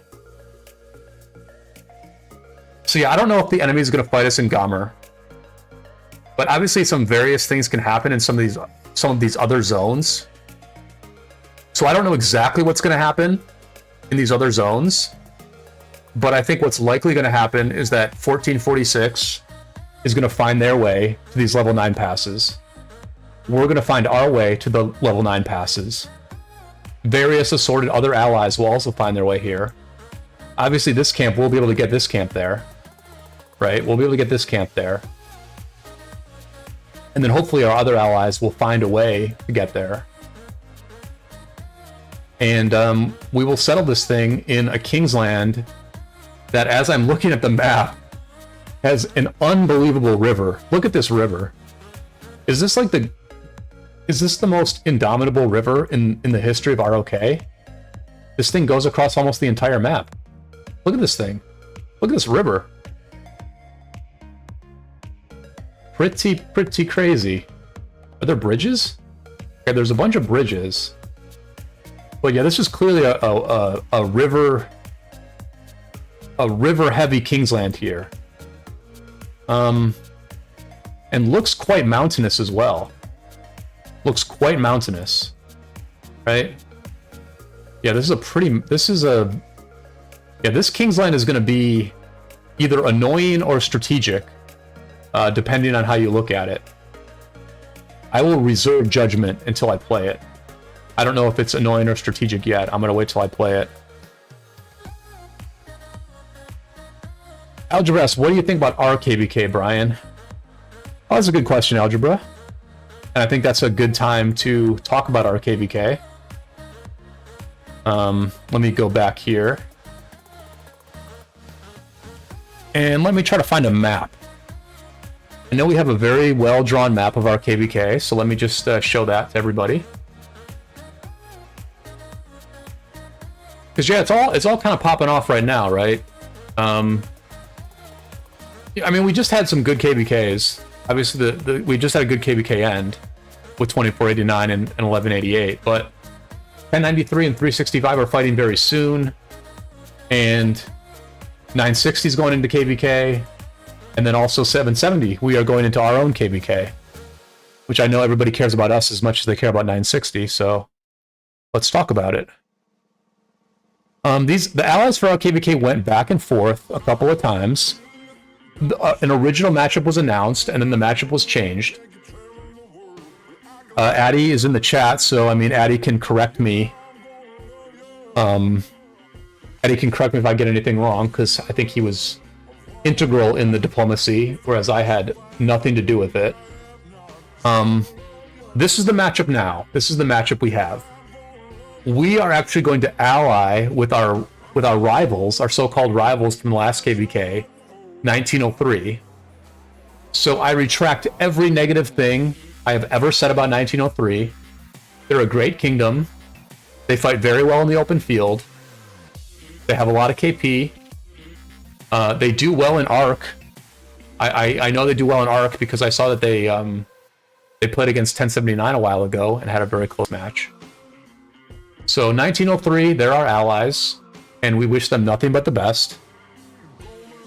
The other factor here is that here, you know what I'm gonna do? I'm gonna rock board. Let me rock board all these. Let me rock board these kingdoms just to show you a little bit more about it. The issue here is with La Marche, because La Marche has 1001 in it, and 1001 is an open kingdom. I mean, they're not open like right now because it's KvK, so they can't be open. But they're basically an open kingdom like 102, and like I guess they don't fight, like, or they don't really fight very much. So they have all this power and they have all these kills, but it's not like real power and it's not real kills because they're an open kingdom. And so we have to do a diplomacy around 1001. And was the original matchup changed because it just seemed very unfair for our side? Is that what the deal was? All right, so Addy's got the rock board here. Thank you, my friend. I don't know if it's going to load, but we'll see. Originally, we were allied with with 2375 with Avern down here. I think originally it was like the bottom of the map, or the right side of the map against the left side of the map.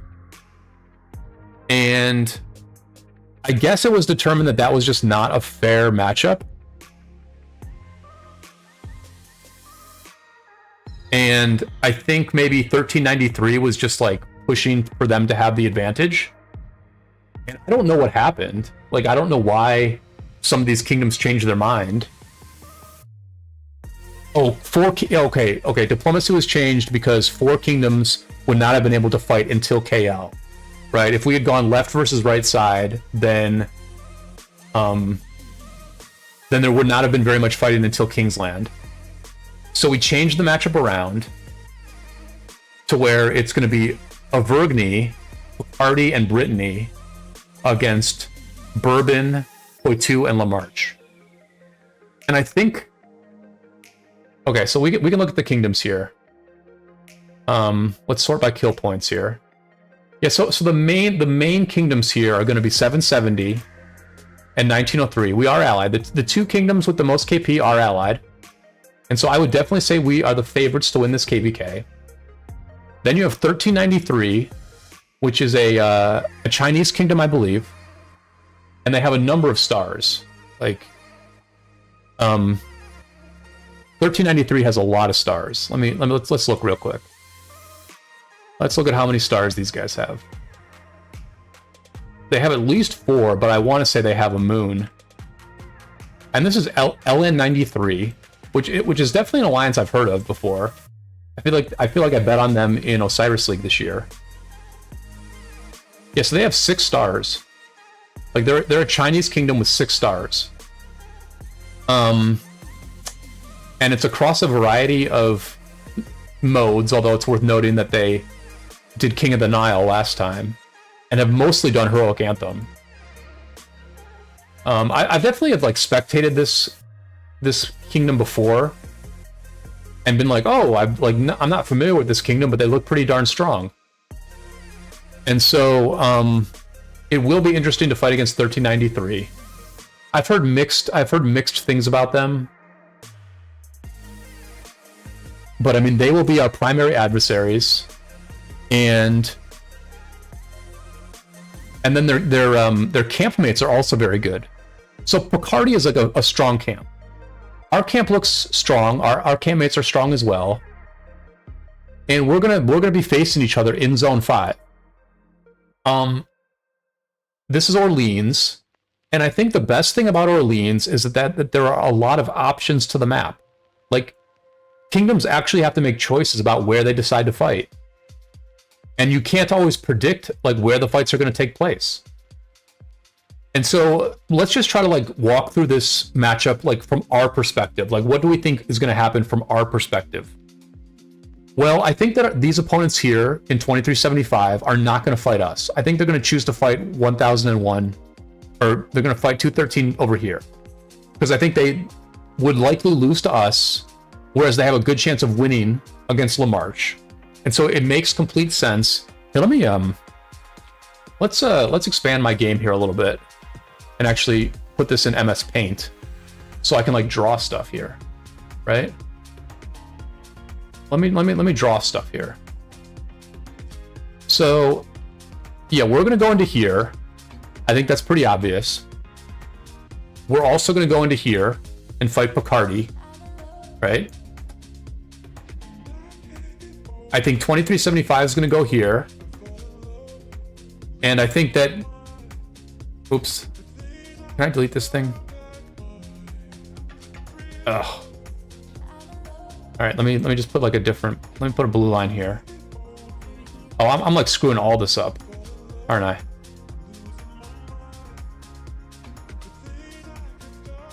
Oh, Jesus. I'm not Asmongold. I'm clearly not Asmongold. Alright, we're gonna go into here. 101's gonna go into here. We're gonna go into here. Our enemies are gonna go into... Our enemies are gonna go into here. Our enemies are gonna go into here. Because 2313 has to go into here. They have to go into this zone Because if they don't, then we're gonna have to do a 1 versus 2 in this zone 6, right? We're gonna have to do a 1 versus 2 in this zone 6. So these are both gonna be very important zone 5 fights here. If we do, let's say we lose to Picardy, we still have the option to go into zone 6 via this zone 5 here. And Picardy can go in through here. And then the question is, who can come in from this side?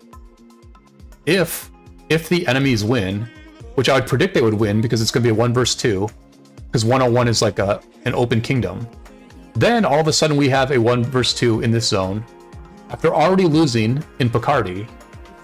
And at that point, the KvK looks pretty difficult for us. Like, we already lost to these guys once, and then we're going to fight 1 versus 2? Well, that's not so great. But what could happen is Lamarche could win in here. They could win this zone, and they go into here, and we have a 1 versus 2. So different things can happen based on the zone 5. Now, on the other side of the map, this will be a safe zone. This will be a safe zone, and they can both go into zone 6. And then I think 2074 and 2199, I believe they are not too strong. Yeah, 2199 is just not, like, they don't have a lot of KP or anything. But you could see 101, right? They have like almost no KP in their kingdom, you know. So yeah, I mean, our allies are likely to win this zone 5. This will be, their zone 5, and then Picardy will have the option to go into here and fight a 2v2 in this zone 6, right? So Picardy has options. Picardy has options about where they need to go, whereas we need to win somewhere. Like, somewhere along the way we need to win. We don't have to win in zone 5. We can try to win in zone 6 instead. But it sure would be simpler for us to win in zone 5. And I mean, if we beat Picardy straight up, then that looks very good for our chances in the KvK, because we just would have beaten their strongest camp, and we still have 1903's camp waiting over here.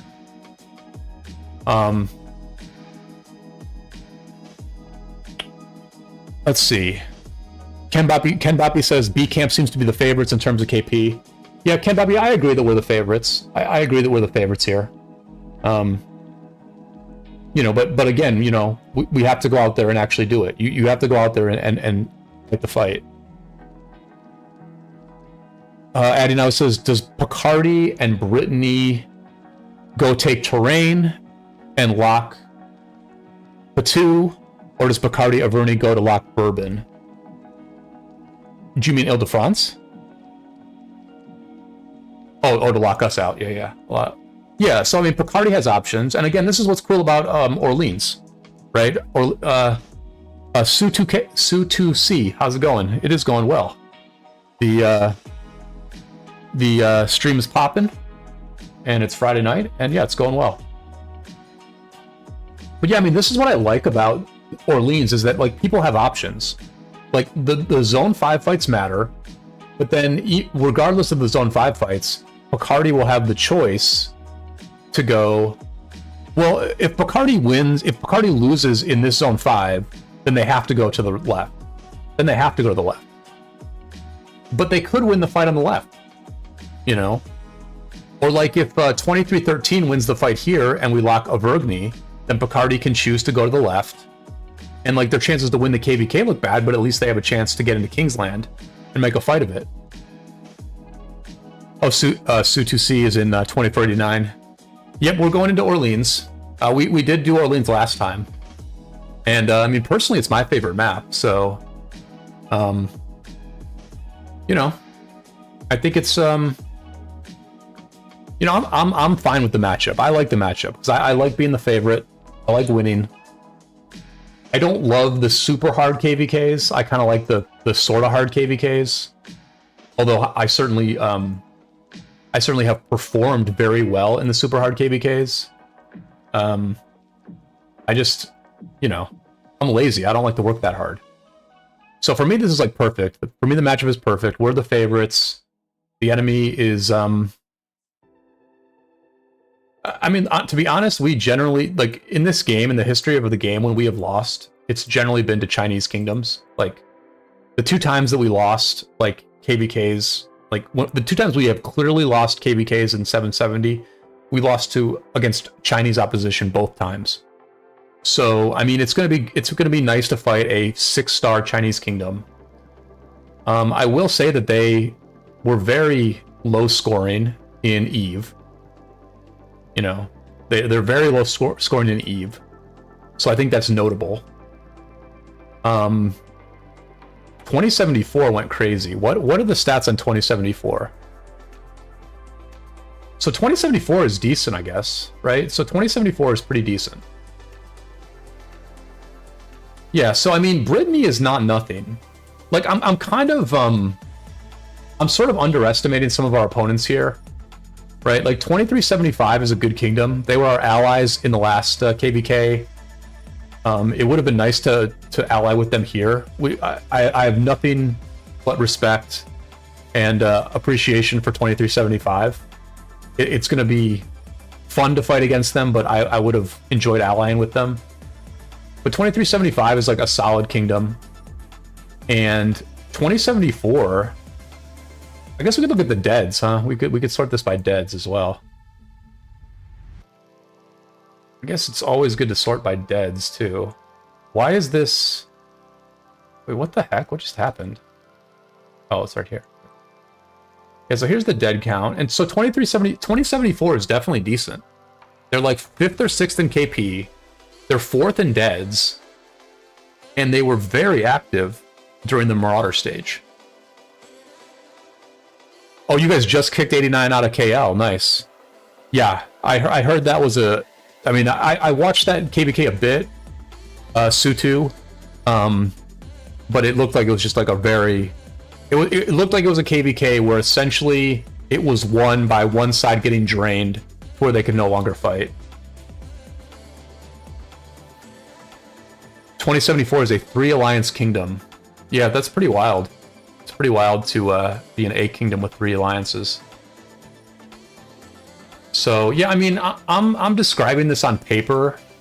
I know Warpro told me to send my gatherers out like hours ago, but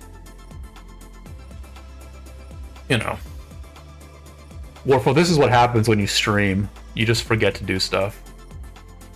So I will send my gatherers out now, even though I'm over here in zone 2, preparing for the Marauder Fort stage.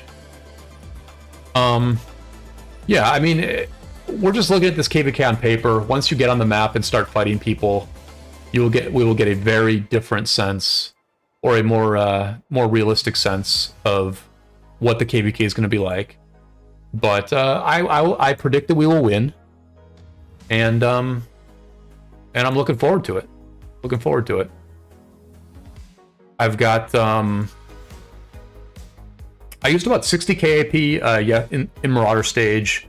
I've got about 55 KAP left. And I'm going to use... I don't think I'm going to use much during the Marauder Fort stage. I know Addy doesn't want to hear that because he wants people to use a ton of AP.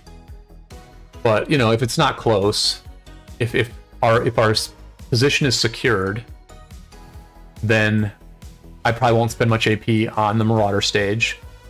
And I will roll into KvK with about 50k AP. I'm doing very good on resources. I'm doing rather good on speed ups. I added up my speed ups about a week ago, and I had more than I expected. I am getting 90 Justinian heads.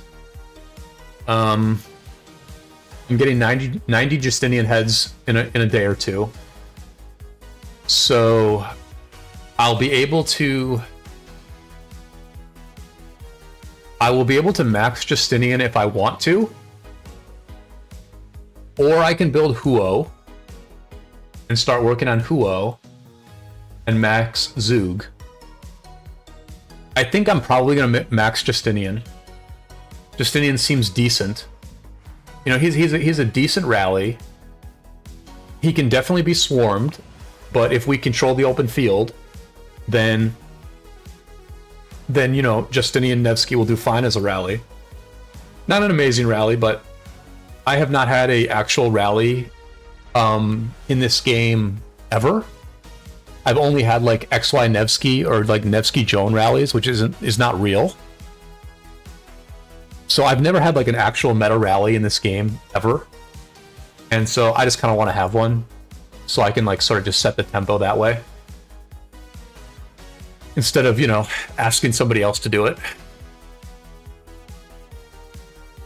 And yeah, you know, just feeling pretty good, feeling pretty prepared.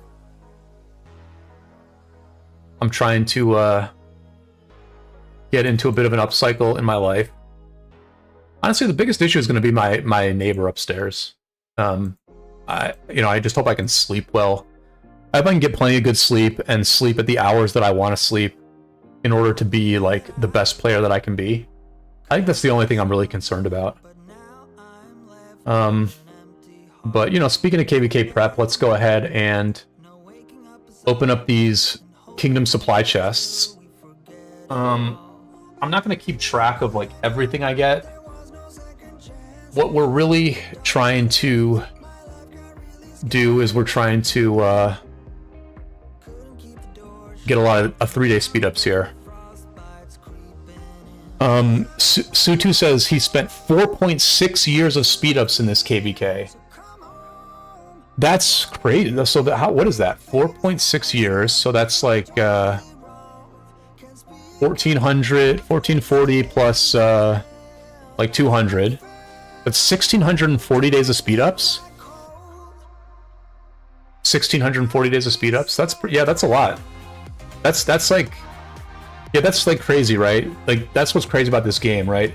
This dude, this person, I don't know if it's a man or a woman, but this person spent 1660 days of speed ups healing during a long war, where a different player in a different kingdom would spend those 1660 days on like a zenith, and they would try to win a zenith with all those speed ups. And those are just the choices that people make. Some people choose to build their account. Some people choose to fight for their kingdom. And, you know, back in the day, people thought that was like they thought they were smart, right? They were like, oh, I'm gonna just like use my speed ups to like get tier 5 faster. I'm gonna use my speed ups to win a zenith. I'm gonna use my speed ups to, you know, train lots and lots of T5. And they thought they were so smart to do stuff like that. But then they woke up one day and every kingdom in this game got serious. Every good kingdom in this game got serious. Every kingdom in this game had very high requirements for kill points.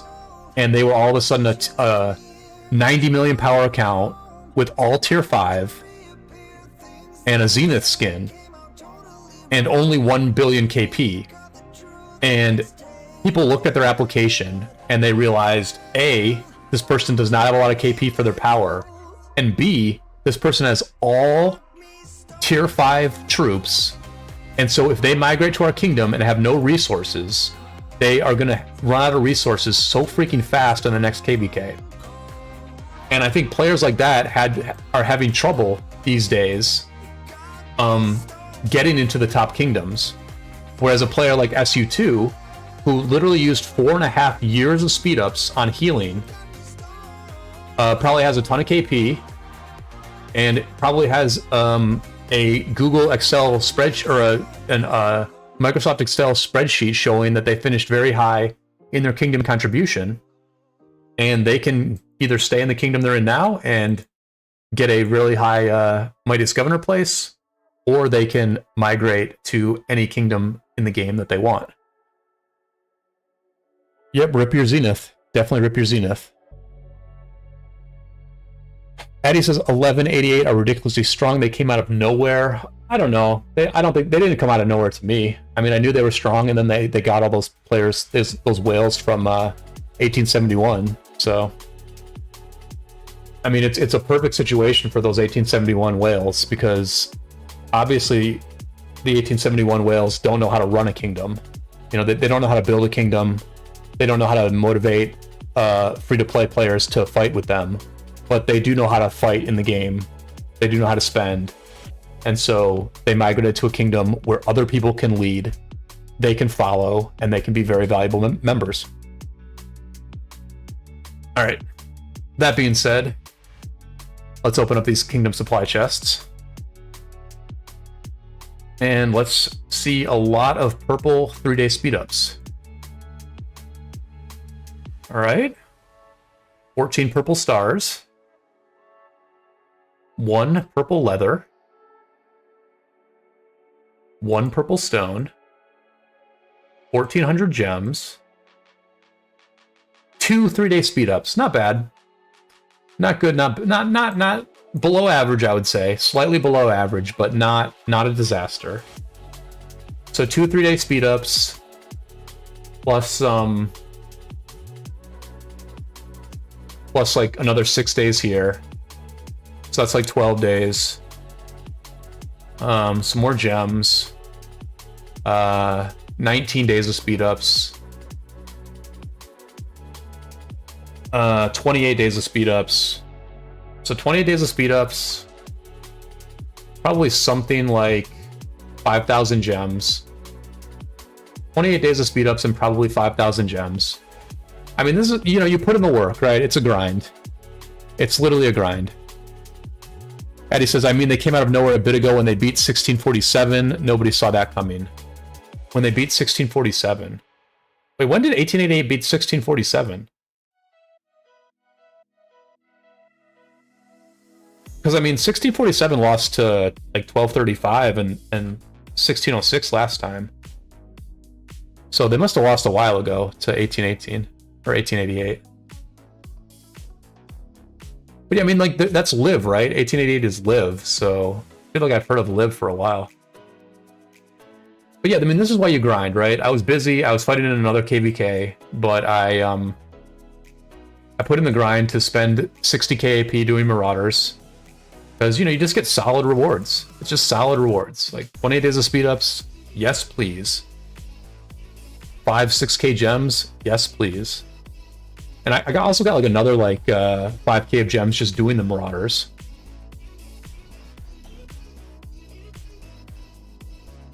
Yeah, I mean 1818 is 1888 is definitely on the map now because like beating 2489, which is like a bigger kingdom than them, is like a very big deal. So I mean, you definitely have to take note when there's a like very powerful Korean kingdom on the rise, because there's always the possibility that they can be like very well run and have like very good players. Like I think that what has happened with the Korean kingdoms in this game is that it has been a very slow progress, right? Like it has taken a long time. Like obviously South Korea has like the most dominant gaming culture in the world, right? They're the best gamers in the world overall, like. And there was a boom in this game, and I kind of thought that South Korean kingdoms would take over immediately. That's not really what happened. It's almost like they all are kind of small. Like, no South Korean kingdom became all that big. Obviously, 1534 was very big. 1593 and 1597 were both very big back in the day. But those projects didn't work out, right? Those very big Korean projects didn't work out. What did work out were these smaller Korean groups that have just gradually built up and gradually, you know, like just recruited insanely good players to their kingdom. And I think that's what 188 did. I think that's what 1718 did. And you're seeing these kingdoms just rack up the stars, just absolutely rack up the stars. And so I think people are just gradually getting put on notice. And you know, listen, these guys beat 1818. They beat like probably the strongest Vietnamese kingdom in the game. Now, did we help them out a lot? Yeah, we helped them out a lot. But that was a very significant win. And you know, now 1188 also has a very big win under their belt. And so I think the ROK world is just gradually being put on notice that some of these Korean kingdoms are, you know, definitely to be reckoned with.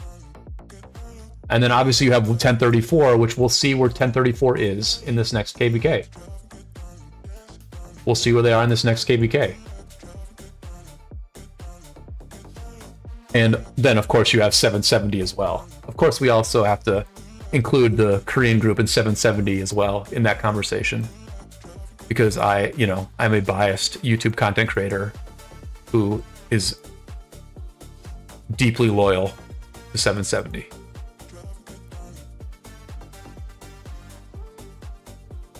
And we have GST, and we have 365. I'm forgetting JST. Right? And HDT Nation points out that 2377 is the strongest Vietnamese kingdom. That's a good, yeah. 2377 is probably, I don't know. I don't want to compare 2377 to 1818. I guess if I had to bet on them, I would probably bet on 2377. They're both like very strong. And then 2489 is a bit Viet as well.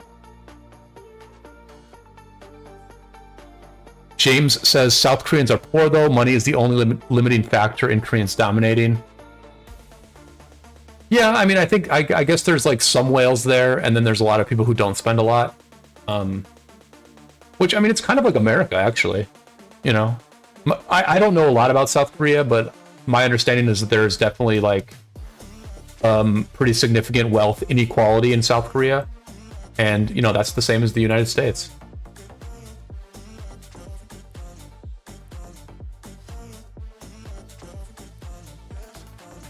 What am I doing here? Oh, I'm getting these, Okay, let's open up armaments now. Let's open up armaments. We are still doing arch formation. We will continue to do arch formation. I will be curious to see if people will continue to ask me why I'm doing arch formation. Now that arch formation is all the rage. Now that everyone's all hot on arch formation, will people continue to ask, why are you doing arch? But that's, I don't mind that question. I actually don't mind answering it because it kind of like goes into some of the thought process behind some of these armament stuff. But yeah, we've been doing arch formation since day one. And so that has, with the new smite damage and all that, I'm feeling kind of good about my arch damage. Even though I really don't want to build an infantry garrison, and it doesn't really make sense for me to build an infantry garrison. So I'm probably not going to, I probably won't be able to take advantage of smite damage, really. But, you know, maybe there will be other commanders, maybe there will be some cav commanders in the future that use smite, in which case I will be ready for it. All right, let's open these purples up here. I'm just going to ask for my standard, well, I'm not going to ask for anything right now. I'm going to wait for the orange ones. All right, 3 oranges is good. I mean, what if they're a good armament? That's cool. If they're recyclable, if they're recycling material, that's fine too. Nothing on that one. Nothing on this rando purple. Nothing on this flag. I mean, the cav attack is okay, but I can't re-roll this. Nothing on that one. So this is 3 recycled armaments. That's fine. Brawler. Yeah, nothing on that either. My pet says you should see my kingdom. It's sad.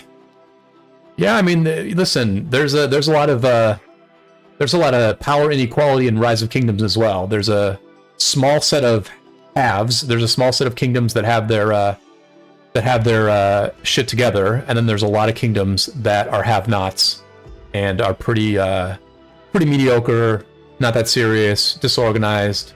Don't have a lot of great players. Definitely a have versus have-nots situation in ROK. But I think that is simply inevitable. And I also think... James says, could you explain how all damage is valued against other stats? I'm going to type it in chat just so it's also clear. But I value all damage... at 2.5x of stats. And I treat all stats equally for simplicity. He says all damage and attack is the same, just multiplied. Yeah, yeah. So I mean, I guess I would multiply all damage to be 2.5x of an attack stat, but I literally just make it 2.5x of all stats because that just makes it easier for me to like compare armaments and talk through these things. I know a lot of people will rate health higher than defense and attack, but you know, for me, but people do that, but they never actually put numbers on it, right? People just kind of like spitball the armament, and they in their head they put like some higher value on health, but they never put like an actual number on it. And so for me, it's a little bit hard to understand like how they're comparing apples to oranges. For me, I do something simple and suboptimal, and I just say that all stats are equal, and that damage is 2.5x of stats, and then I just add it up. And that's not the perfect way of doing things, but it at least is, you know, something that people can understand. And if you want to make adjustments from there, if you want to be more precise from there, at least I've given you a baseline of how I assess armaments. All right, so let's look at this inscription. You can always get a good inscription. You know, I'm used to getting a double inscription every week, but you can still get something good from a single inscription. So let's take a look here. Armored, I think armored is decent. Yeah, armored is 3.5% of defense. So this is a very nice armament because I can re-roll this. I can use one transmutation stone and I can re-roll this. And so that's very good. That's very, very good.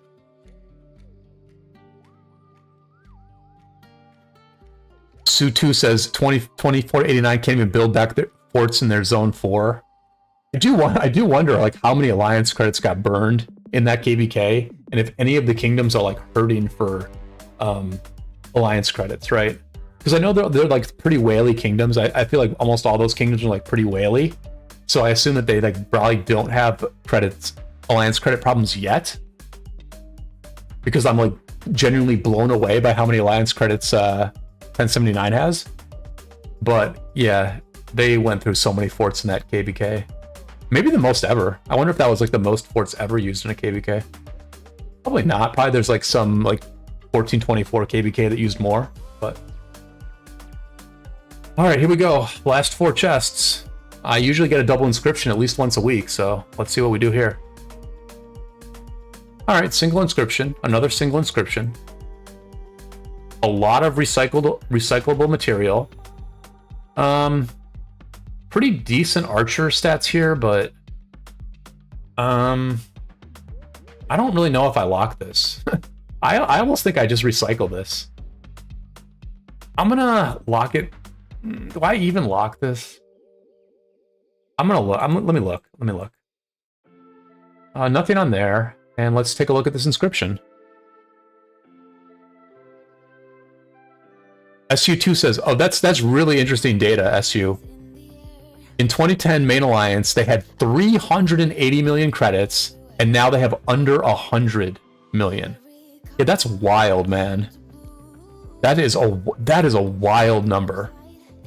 My gosh. You know, I honestly think that like the thing that is not factored into balance in this game in terms of spending is like how many alliance credits people have. Like whale alliances have a huge advantage on alliance credits, and like it actually matters. It actually freaking matters. Embattled. Well, the Wheeler's Troop has a 10% chance to gain 50 rage whenever it takes skill damage. That does not seem like a very good inscription. That does not seem like a very good inscription. Call me crazy, but that does not seem like a very good inscription. I'm gonna lock it for now, just in case it's a good inscription. I just don't understand why. But like this, I could recycle this. This seems like an inscription that I could actually recycle. They had one fort guy apparently sorting it all. Yeah, I mean, I heard that's what 960 does. 960 has a player named Kenny who just does like all, he like has R5 in all the alt alliances, and he just like does all the forts. That's like one of those good problems. Like I would like to have that problem. I would like to have so many freaking farm alliances and so many alliance credits that we have to like assign one person to that job. Tasty Taco says also need lots of active farm accounts to build credits in Farm Alliance. Well, Tasty Taco, that's only half the battle. The other part of that battle is that you need the farm accounts to actually contribute to Alliance Tech every day, which is the problem that we have. We have a bunch of farms that that just like don't contribute to credits. They just send their gatherers out, they send their gatherer to the gold pit, and they never even click on the Alliance Tech. But yeah, Tasty Taco's in 960. Yeah. Okay, so let me look at let me just look at these I just want to look real quick at whether I want to actually lock this, like this horn. Do I really need to lock this horn? What's Boudica using now? Let me just go through these real quick and see if I have a better archer horn.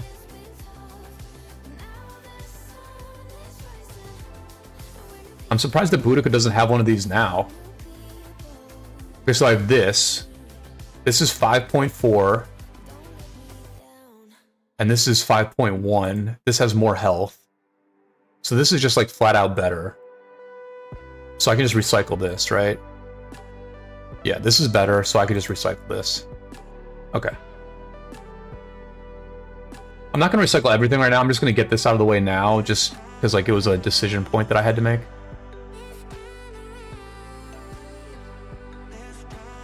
I'm just curious, what did Boudica have in that spot? She's a purple? Oh, okay. So this is better. Okay.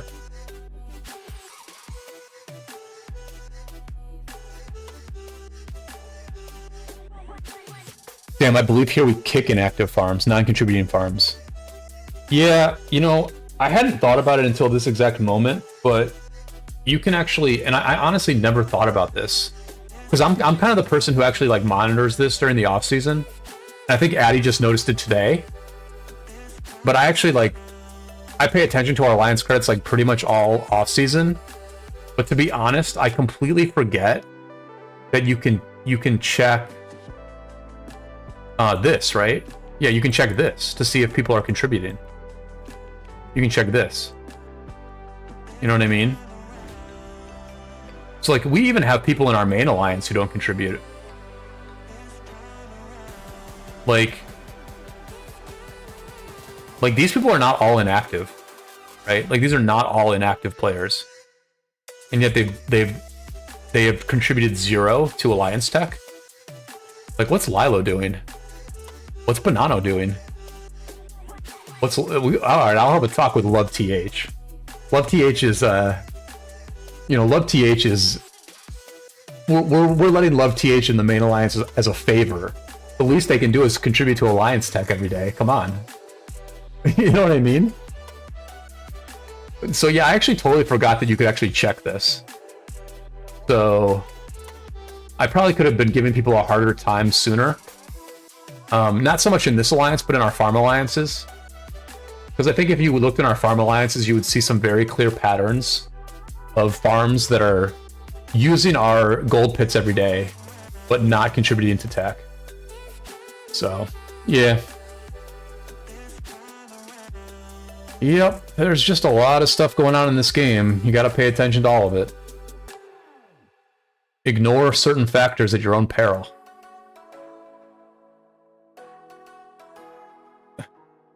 Hashtag exposed. Yep, yep. Everybody throw a like on the stream. Really glad so many people are watching at this very late hour. Let's see. What else was I gonna do tonight? I think I'm just gonna play Champions of Olympia now. If anybody wants to play COO with me, just let me know in the chat. I believe that it's still unranked right now. So it's a very chill. Yeah, it's unranked. Right? No, it's ranked. Oh no, it's unranked. Yeah. So yeah, if anybody wants to play Olympia with me, just say so in the chat. I will invite you. It's always very chill. we get our heads and we move on.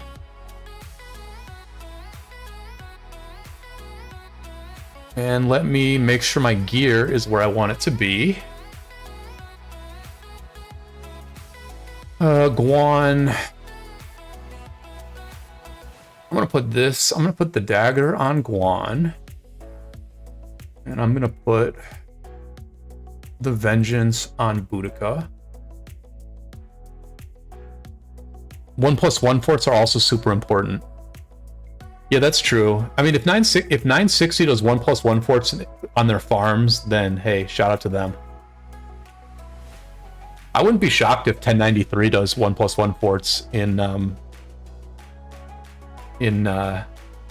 their farm alliances. Tasty Taco, sure. Yeah, I'll give you 2 minutes. Just message me in the game. I'm in Kingdom 770. I am an R4 in 70D. So I'm pretty easy to find.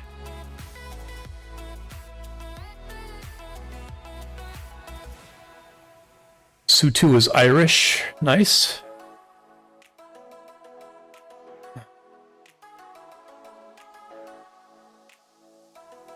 Yeah, Addy's up super late. Addy, nice to have you on a stream.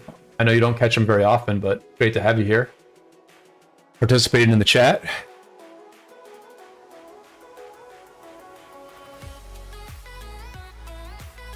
Addy is the main diplomat and territory planner here in 770. He is not the king. Captain is the king. But I would say he's second in command, and it's pretty close between 1 and 2. It's pretty much, you know, I think they decide anything really important together. So that's what's going on here. Just need to set up the bots for 1+1 forts. Yeah, I don't go that far. We try not to break TOS. We try not to, but if I'm gonna be able to pilot a 200 million account in a kingdom that I enjoy playing with, I'm gonna lightly blur the lines.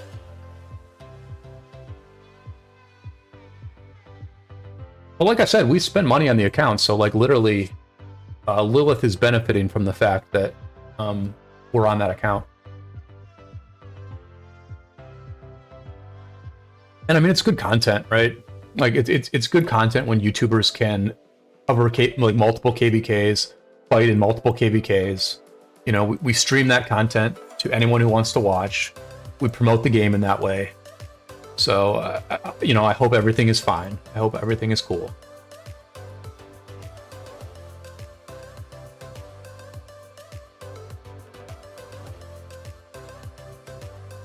All right, so we are gonna play some Olympia with a member of 60 GT. That is what I'm talking about. I love being carried by viewers. If anybody else wants to jump in on Olympia, just let me know. I mean, I'm not bad at Olympia. It's just that you know, I've got like purple gear. I've got purple gear on the Boudica, so that's my story, and I'm sticking to it. Taco uses Ethelfled in Olympia. That's pretty notable.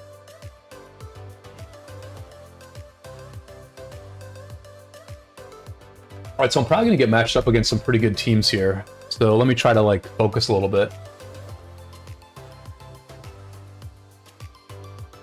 It's always crazy to me that like other countries like KFC so much. It's like crazy that KFC is so popular in other countries. Like, don't get me wrong, I love fried chicken, and KFC is decent fried chicken. Like, it's okay fried chicken, but like, I would take Raising Cane's every day of the week over KFC. I would take Popeyes over KFC, and honestly, fried chicken that I buy at the supermarket compares somewhat favorably to KFC. Although I certainly like the mashed potatoes and gravy at KFC. And the biscuits, obviously, also. I mean, listen, Taco, I've eaten a lot of KFC in my day. Believe me, I've eaten a lot of KFC. You know, a chicken breast, mashed potatoes and gravy, and a biscuit. I mean, that's a very nice meal, don't get me wrong. But, like, I've not gone... Since I've been able to drive... You know, let's put it that way, right? Since I've been able to drive, I don't think I've gone to KFC, like, a single time. Like, or at least I haven't gone in the last decade. Alright, I need to get a little bit set up here. How do I want to do this? How do I want to do this? You know what? I'm going to get my good keyboard after this match. I hate this keyboard. But I think I'm okay here. I think I'm okay here. We got 2 going mid. I'm here with 1 other person.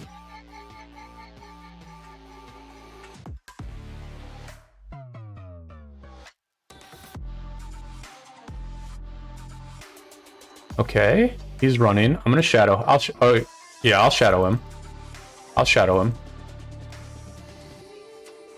I will shadow Wusa.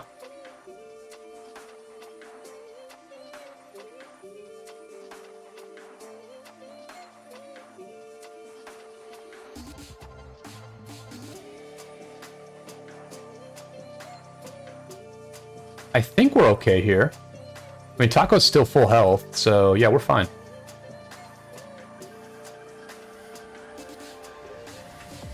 I should probably hit somebody instead of stand still, right? Is that how this works? Okay.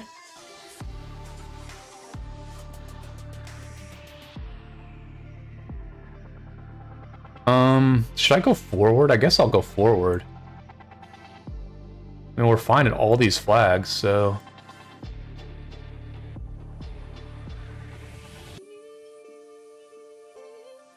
I mean, they're all gonna spawn, but...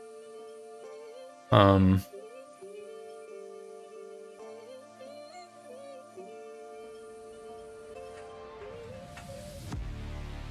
guess I could, like, lead them to, like, where my teammates are, huh? I could, like, lead them here.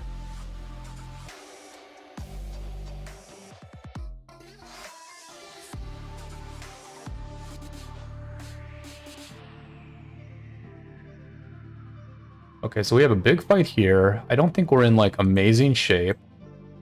But we just have to take the fight. I need to focus on continuing to actually target somebody. Let me hit this Huo. See, they don't... It's so choppy. It's so choppy, like, it doesn't register all of these. Alright, so we got outmaneuvered there. We definitely got outmaneuvered there. Where it was like a 9 versus 6 or a 7 versus 6, something like that. Alright. I don't know if I should have, like, known to not do that or what. 12-inch says, 12-inch, welcome to the stream. Yeah, he prefers to split. Yeah, 12-inch, I will read that logic in a second, but yeah, I may not have made the right play there.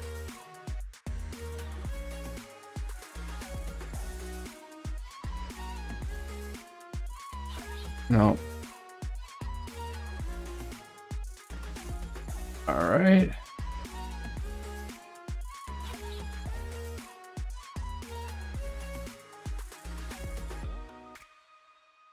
If you're even and you have buffed, it's a win. When you see 6, if you use 1 to pull to top, then run the other 2 through mid around it. Yeah, thanks for hanging out. I assume you're recovering from a very long and epic KvK.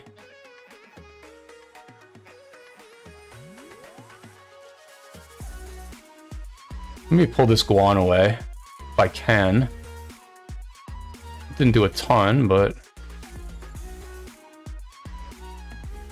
No, I don't need to use that now.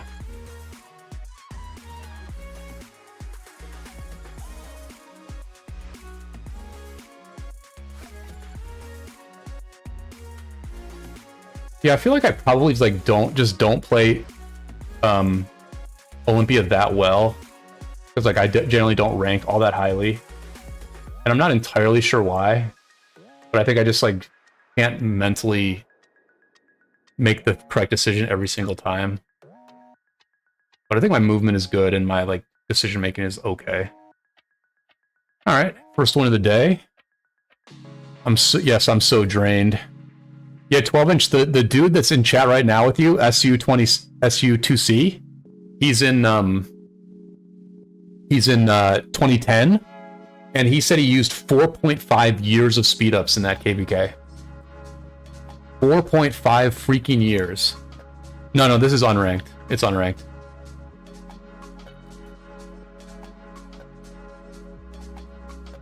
We're just getting our gold heads. Making some content. I really sucked at Olympia before, but I had to get better to not embarrass Taco. Well, I always stream on Friday nights at this time, and it's always unranked, right? So, like, I'll just play with anybody, and we generally win more than we lose, but it's low pressure, you know? It's low pressure, and I don't have to show my low rank.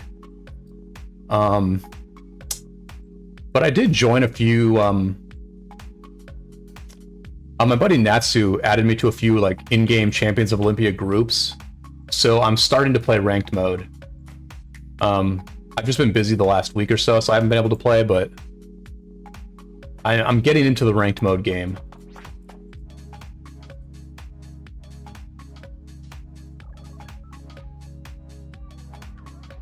What formation am I supposed to use on Pakal?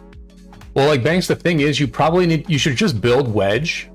Like, you should build wedge regardless, and so I think you're kind of stuck putting wedge on Pakal unless you somehow, like, pull some pretty good, like, arch formation armaments. Alright, so this... Oh, so this is the thief. I guess I'll go mid for the thief. Actually, we have 6 there. Yeah, I'll go here, I guess.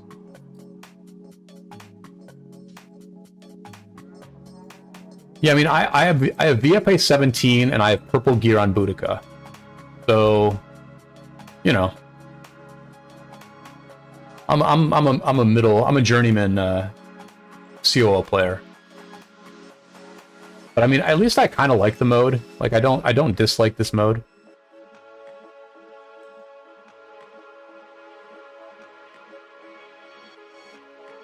This is going to be a walk in the park. There's no way this is not a walk in the park.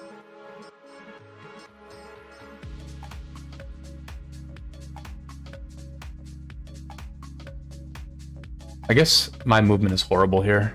There's like no reason for me to be there. There's no reason for me to not use these stats.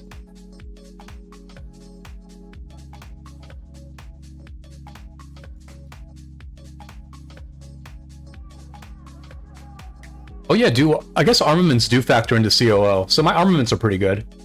The armaments of my Guan are very good. The armaments of my Boudica are fine, and my Nevsky's armaments are also quite good. So I guess overall I'm like pretty solidly set up for COO.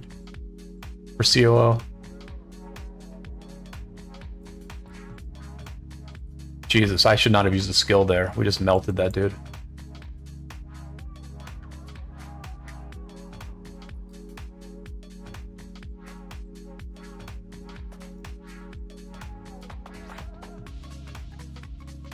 Oh, nice. Just sitting here waiting for us. Take all the points.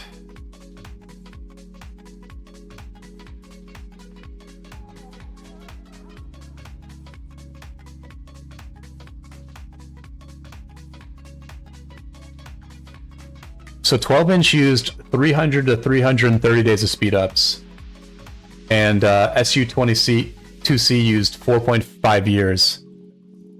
I think that largely explains why one side won and one side lost.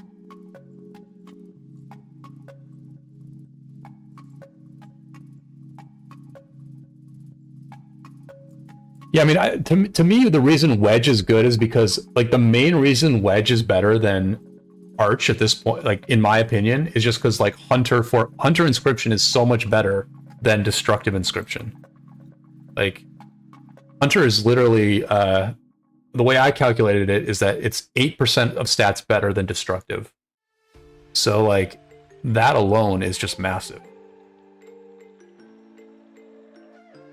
Did somebody else message me? No. All right. 2-0. I'm 2-0 lifetime playing Olympia with 60 GT members. Yeah, they bullied us. That's why we spent more. That KvK is definitely one for the ages. What a turn of events. Yeah, you know, I was thinking about it, right? Like, how many times in the history of the game has a kingdom won Kingsland but then lost the KvK? It happened that one time against Ronnie's kingdom, like that kingdom, the 12 Kings, TXIX. I remember they like came back and won Kingsland against Ronnie's kingdom, where they did the exact same thing as 1180 just did, where they like literally just drained their enemy of all their resources, where just like Ronnie's kingdom could not fight in the open field anymore because they had no resources left. But that's the only time I've ever heard of a kingdom in this game coming back from losing Kingsland and then breaking back in. Now the context here is a little bit different because there's like a lot of room to operate in the zone 6s. There's a lot of room to operate in the zone 6s, but you know. All right, so they have 2 people here, so I'm just gonna run.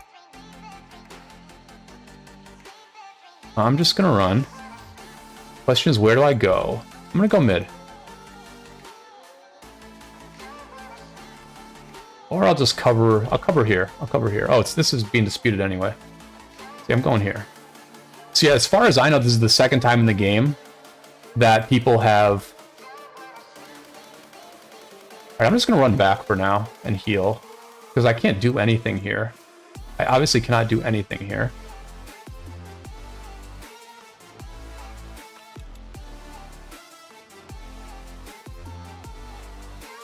I mean, we just have to wait.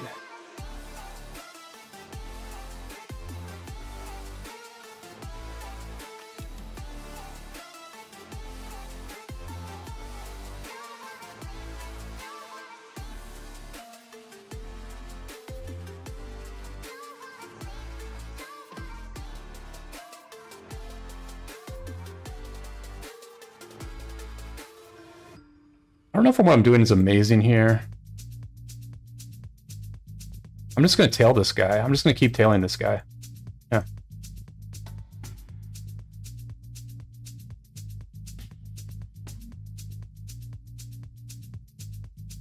Yeah, I think my decision making there looked janky, but I think it was actually okay.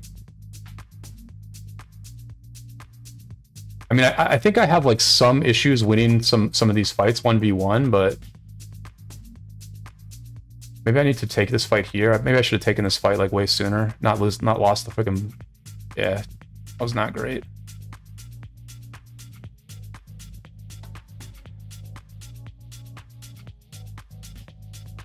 You know what? I need to just suicide this march. Alright, so this team seems strong, I guess. Because we're just getting like pushed back everywhere.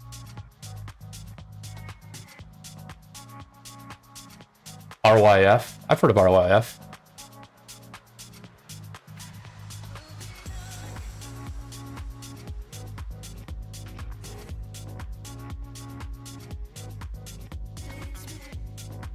I guess we have to defend this one flag here.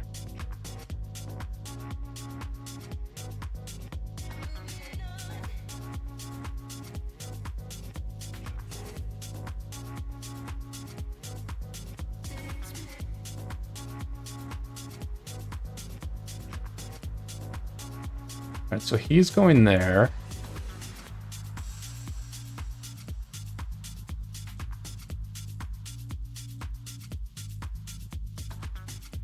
We're outnumbering them here, which is good.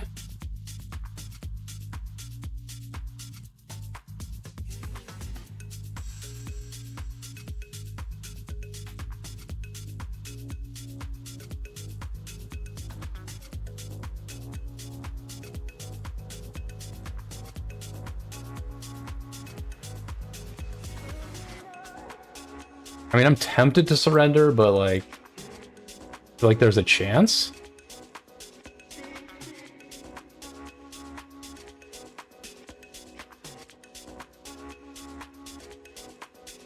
Like the way that dude like cut me off as I was going to this flag last time was like actually really good. Like he melted 2 of my marches while I was like walking here. Or like I just sort of had to like take the fight. Why can't I zoom in? Why can't I zoom in? There we go. Jesus.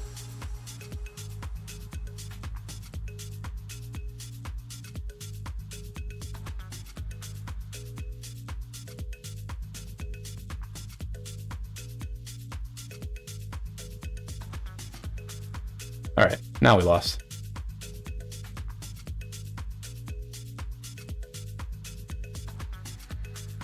I also think I'm switching to Ottoman next KvK. I think I'm overvaluing France. Yeah, I actually don't. I think I'm still Arabia. I think I screwed up and forgot to change my civ in the off season.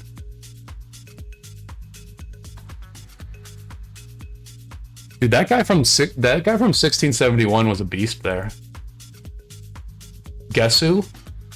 This dude was a beast, bro.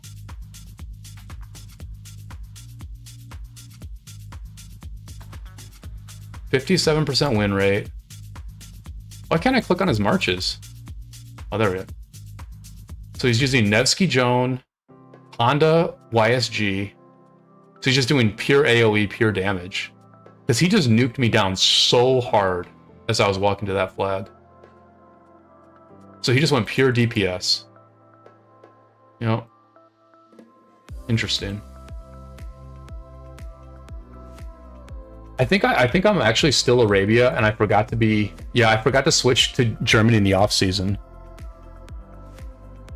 But like, I don't think I'm going to train that much tomorrow for Eve. Taco, appreciate it. I think we get. I think all our rewards are. I think we just got all our rewards. Let me check, but if not, I'll just invite you back. Yep, we got it. Yeah, he runs a lot of rank. Good player. Yeah, he outplayed me there. He definitely outplayed me because I was like walking to the flag and I was like, oh, I'll just fight him at the flag. But he just like killed my marches as I was walking. And yeah, that's what I don't like about like a Nevsky march, a Guan march, and a Boudica march is that like their speeds are so different. Like the Nevsky gets everywhere faster than the other 2 marches. And so it's like, you know, it's just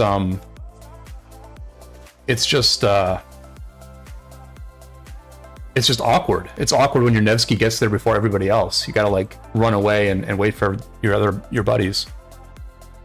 So yeah, I forgot to switch to Germany, and now it's training stage of Eve. So I need to decide today if I'm going to train a lot or not. I'm inclined to not train a lot and save for Zenith and try to get like a 15-day or a 30-day Cav skin. I'm inclined to just like not train at all and save for Zenith.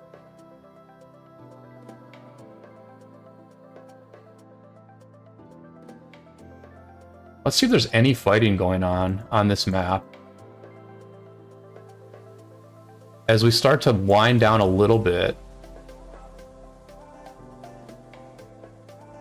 don't think there's going to be any fighting. Everyone's just chilling.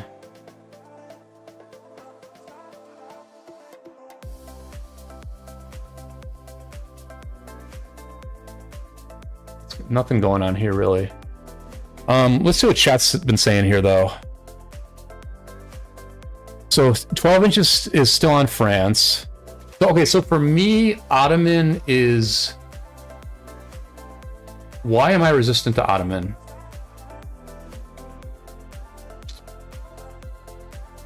I am resistant to Ottoman because I am a Cav garrison, and so I'm losing the 5% health, you know, that I get for... I'm losing 5% of stats for Cav, and I'm using the special... And I'm losing the special unit, the Cav special unit, and I run 3 cavalry marches. So, like, I definitely think Ottoman is better than France. Like, I do think Ottoman is better than France, but I unfortunately cannot use either one because I run I run 3 cav marches. I run 3 freaking cav marches. You know? And it's just so dirty that there's not a good cav civilization. Like, Autumn is just so amazing.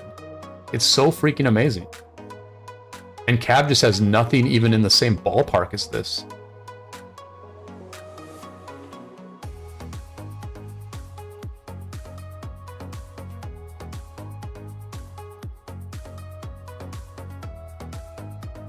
He could have used Rage Buff before he engaged.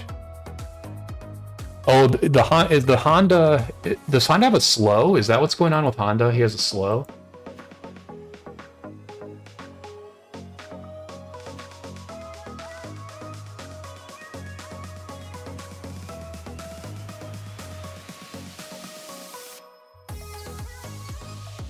I mean, he's fast. Honda's definitely fast.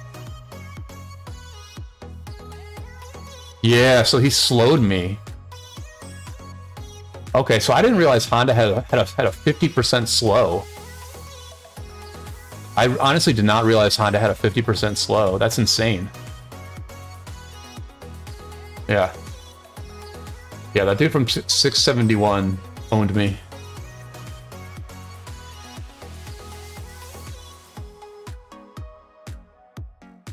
Cav special unit marches march specific, not garrison lead specific. Yeah, I know, but I mean, I'm running 3 marches though. I'm running 3 cav marches in the open field. So like, I just feel like the special unit is strong enough that I should be like, I mean, I rally sometimes, and so it's nice to have Arabia because I rally occasionally. And then the rest of it is just for that special unit and for the cav stats. How do I take an... Banks says, how do I take an inscription off one armament and put it on another? Banks, you are rusty, man. Banks, you are rusty. That is not a thing. That is not a thing.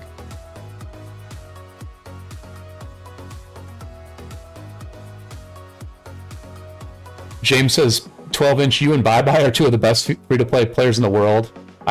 James, I think you just tilted the shit out of 12-inch. And if he was on stream, he would go on a rant about how Bye Bye is not actually free-to-play.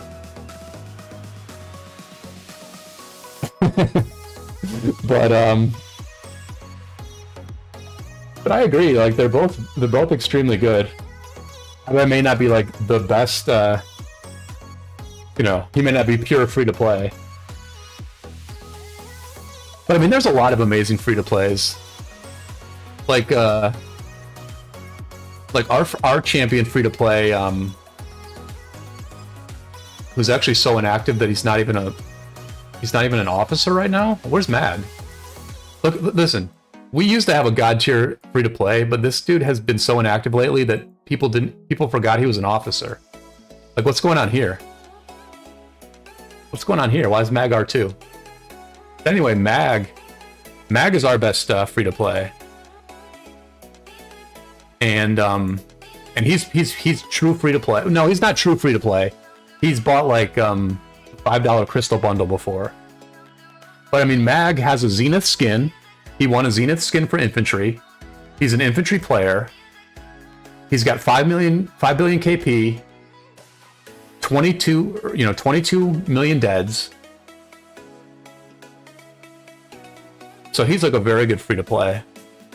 Although to be fair, I have now killed more barbs than he has. So he's not the player he used to be because he's like growing up and like I assume he has like a job and a life now. But Mag was like definitely a very strong free-to-play player back in his day. He was definitely up there in the rankings because he fought like very, very well. Mag was like a very good fighter, like always there for the important fights. He wouldn't like tank the fights, but he would be pretty aggressive.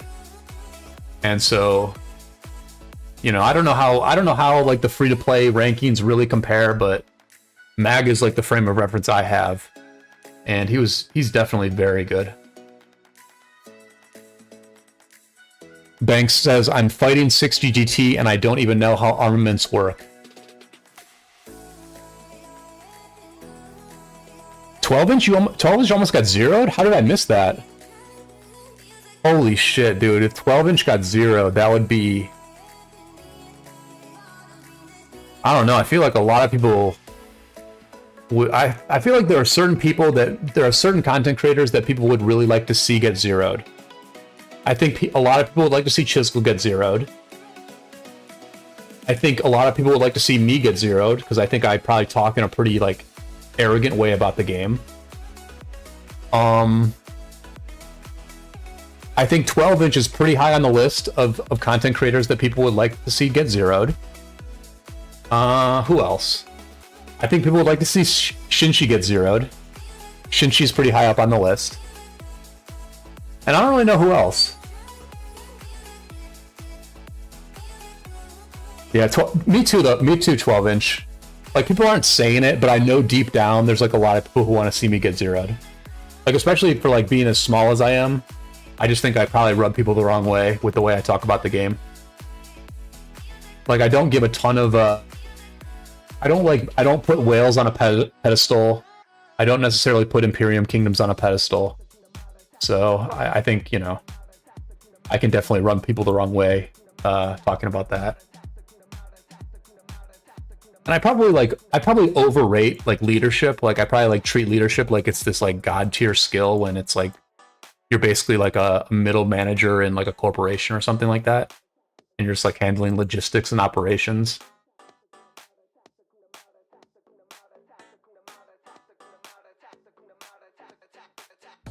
Getting zero during KvK doesn't hit as hard as off KvK. I would say that differently, James.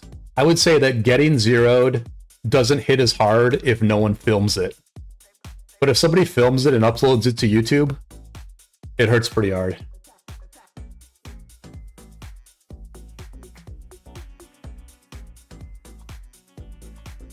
Oh, you know, I haven't actually... I know that Apo, like, got...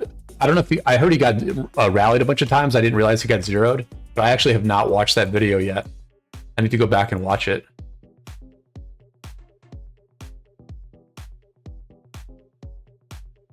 I keep thinking these dudes are fighting, but I don't think they're doing anything. Like, why am I... I'm just like...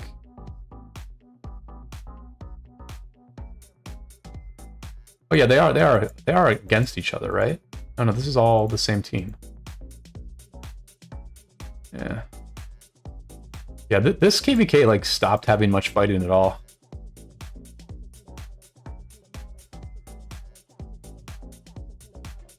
Kick J from the Alliance.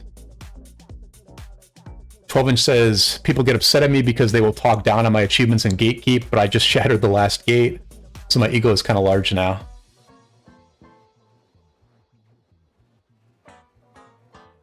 Shinshi was a different guy back in the day in 228. I know him from there. After he moved off, he changed.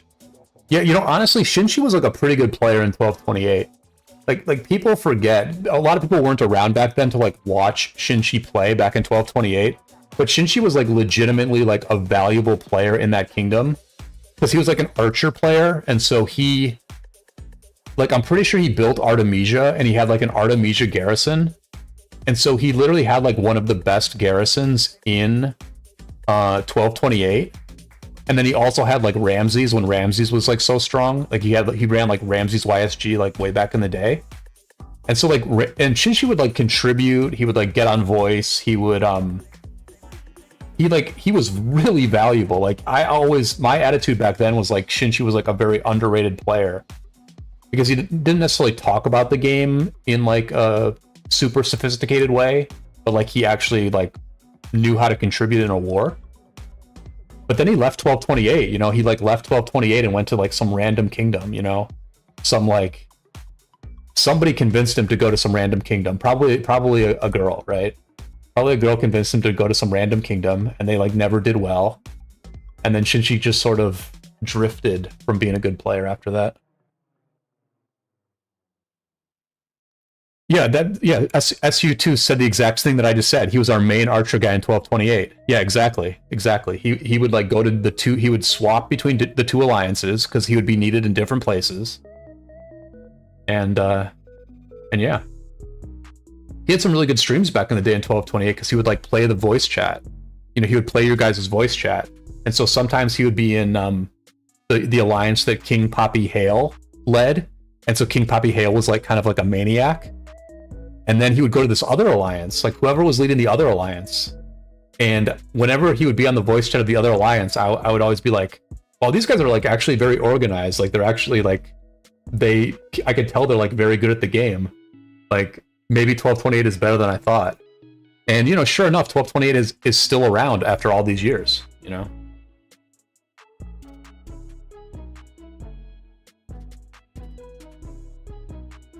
Yeah, well, in Shinchi's first ever kingdom, he got into like a dispute with like the king, who was like a woman. Like there was like a lot of drama where like, you know, it was like early game drama where like one group took over the kingdom, and then I think there was like a takeover. I think this like one woman like led a takeover of the kingdom, and Shinchi just got like really pissed about it. James says, I think Shinchi lost a lot of money in Shibu Inu. That's a wonderful transition, James.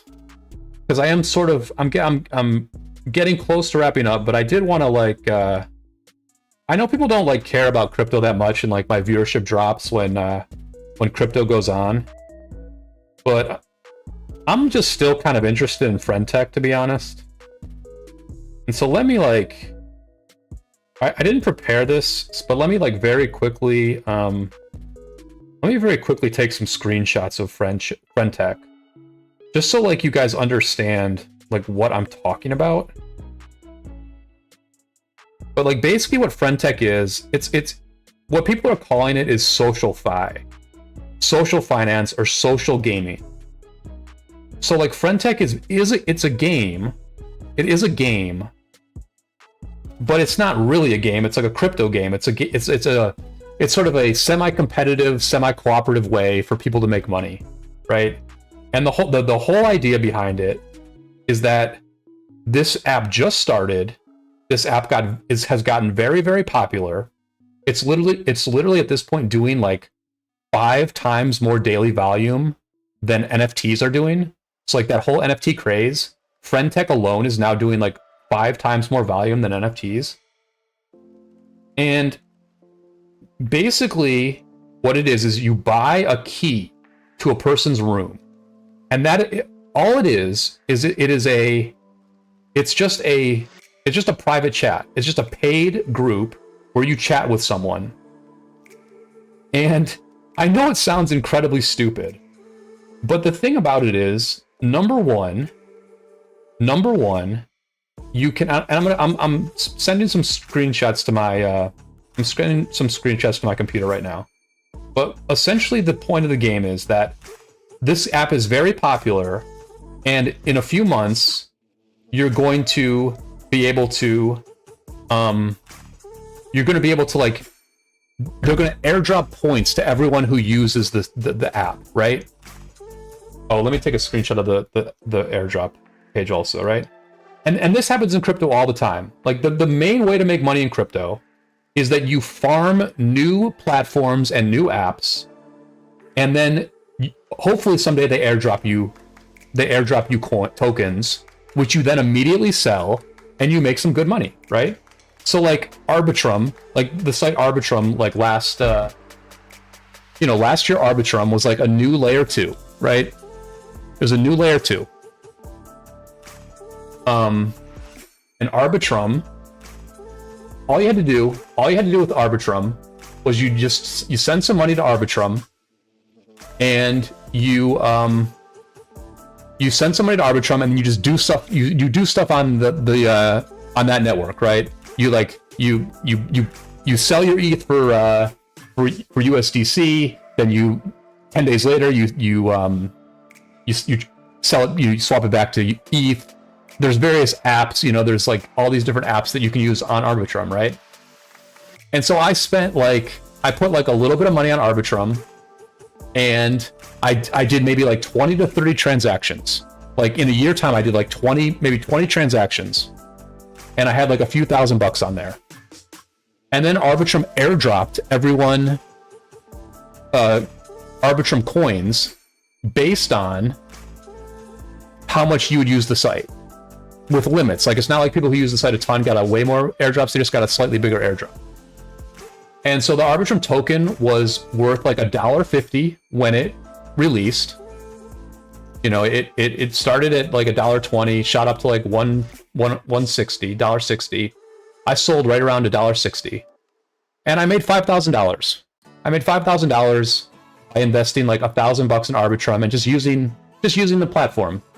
And everyone freaking knew that Arbitrum would do an airdrop. Everyone knew Arbitrum would be successful because it was like a very well run. It's a very well run layer 2. So that's how you make money in crypto. All right. That's the, you know, lest you think crypto is complicated, it's not. You make money by farming airdrops and being active. And there are a few airdrops that are out there right now, right? There are a few airdrops that are out there. Like there's ZK Snark. You know, if you're a crypto hustler, you put in some money into ZK Snark.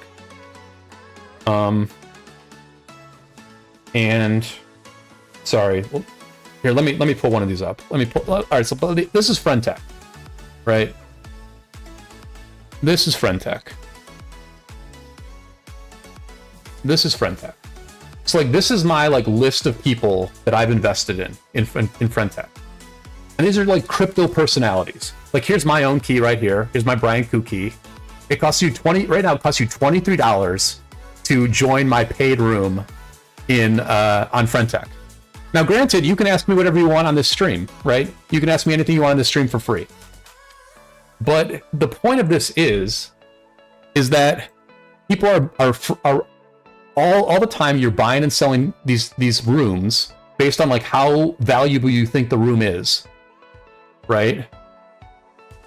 And you can, you know, the value of these rooms rises and falls, right? They rise and fall. Like I bought this dude Ryan Dowd. Ryan Dowd is like an old school poker player. You can see that he has a CryptoPunk PFP. He's like an old school poker player, very well respected. He's been in the crypto streets for a long time. He's a good writer. He was successful at sports betting and daily fantasy sports. He has interesting things to say about fitness. He's just an interesting dude. And I invested in him at like 0.1 ETH. Now his coin is worth 0.4. So like just investing in him, I've made like $500 at the moment. Like if I sold right now.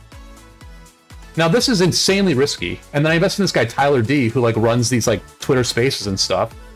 People invested in him a bunch today because he ran like a Twitter Spaces earlier, a Friday night Twitter Spaces, where I think people were drinking, and it sounds like they had a good time. And you know, so Tyler D, I made a bunch of money on him too, right? Because the app is blowing up. The app is blowing the F up. And why is it blowing up? All right, let me show you in a second. 1 second. This is taking me a second because I'm doing it in real time. This is taking me a second because I'm doing it in real time, and I'm trying to like take all these screenshots. Oh god, how do I get out of this? I'm doing like phone shit right now, which I'm like the worst phone person. All right, here we go. Now, why are we all doing this? Why are these prices like out of control? Why are these prices out of control?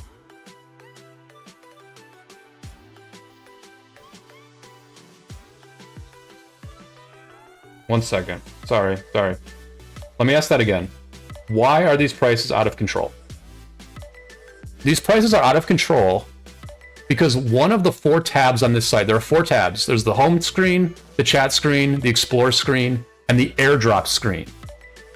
And the airdrop screen is what is driving all of this. Because based on your usage of the app, and essentially based on who you hold, like how much portfolio value you have will determine how much of an airdrop you get every week. So I have like a 2 ETH portfolio value, and I got about 150 airdrop points. Now we have no idea how much the airdrop is worth.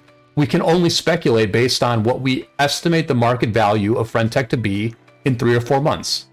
Some people are saying each point is worth like $1. I think more realistic estimates are that each point is worth like 40 cents, 50 cents. And so, you know, you're just trying to make decisions about who to invest in. And look, it sounds stupid, but the thing is, it's like we're actually having like real conversations, right?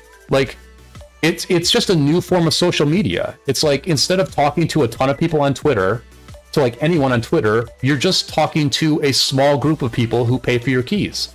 And in many cases, you're paying for people who like you really respect, who are like very knowledgeable about crypto, who can give you like very, you know, good information that you can act on. You know, a lot of people are giving investment advice, right? Like this guy Sector, he's just doing analytics about Friend.tech, and he's giving advice about who to invest in on Friend.tech.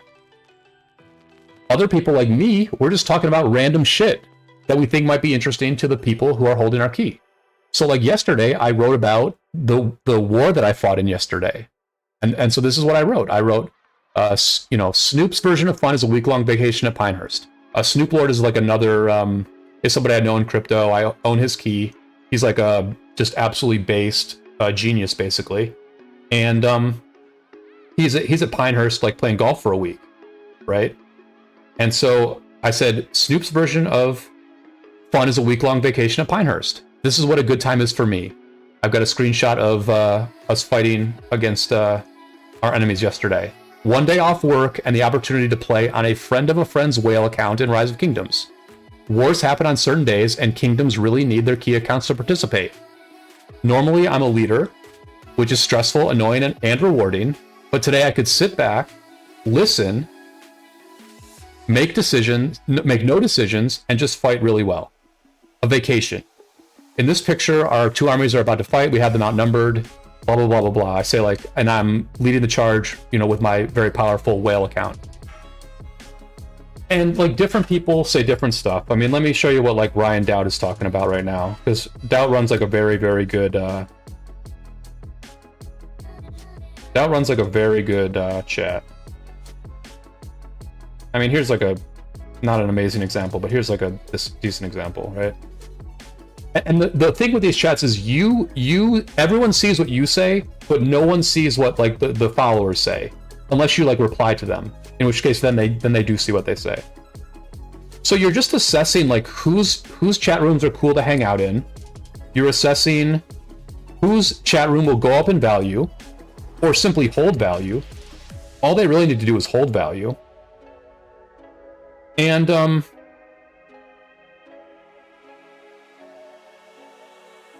I don't know, it's like it's just hot. Like everyone's talking about it. Like the thing is, everyone is talking about it. And it's just a game. Like it's just a freaking game. It's just a different game. It's an investing game with a big airdrop pot at the end of the rainbow. Like we're all really just kind of fighting for the airdrop. If we make money along the way, which at this point everyone has made a bunch of money, then that's cool too. But the real point is that we're just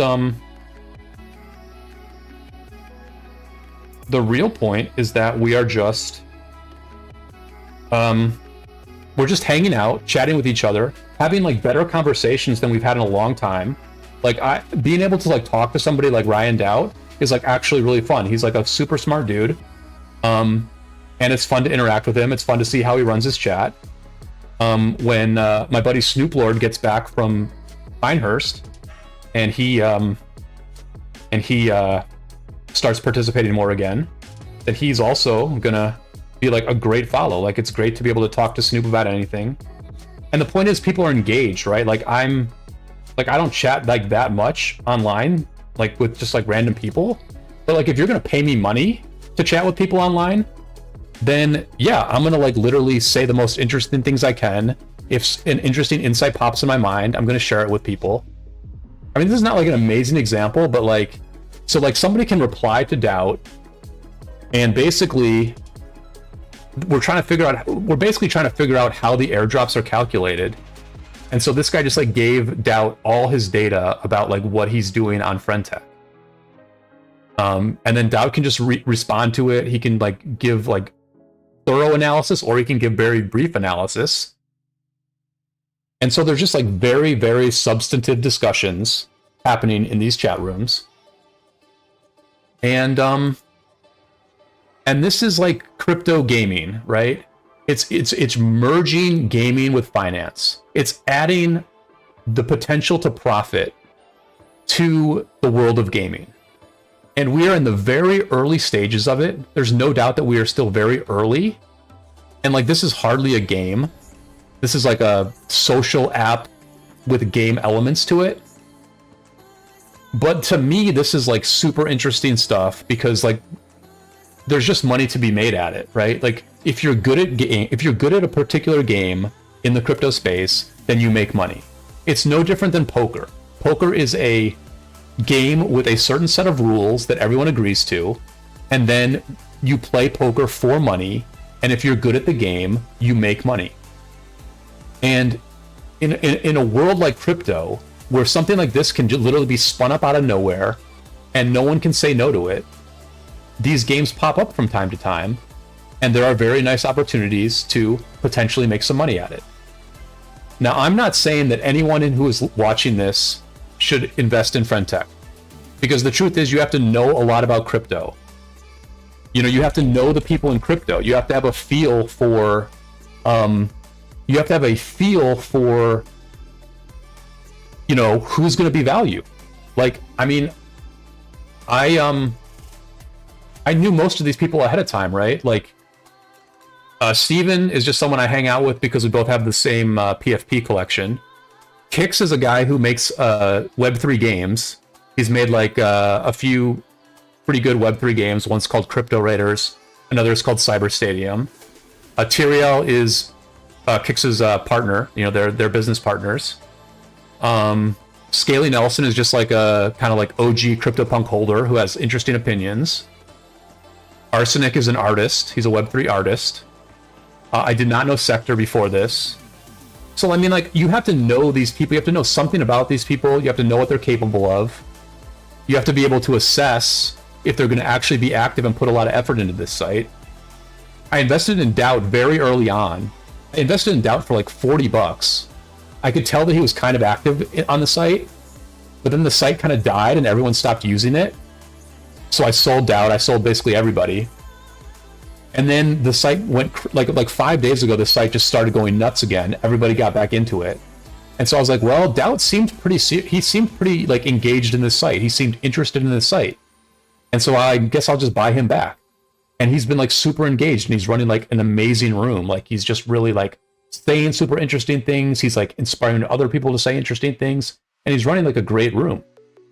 But you have to like know that stuff to make these good investments. So I'm not saying that like anyone should invest in Friend.tech, but I'm just trying to like let people know that like this is part of the gaming future.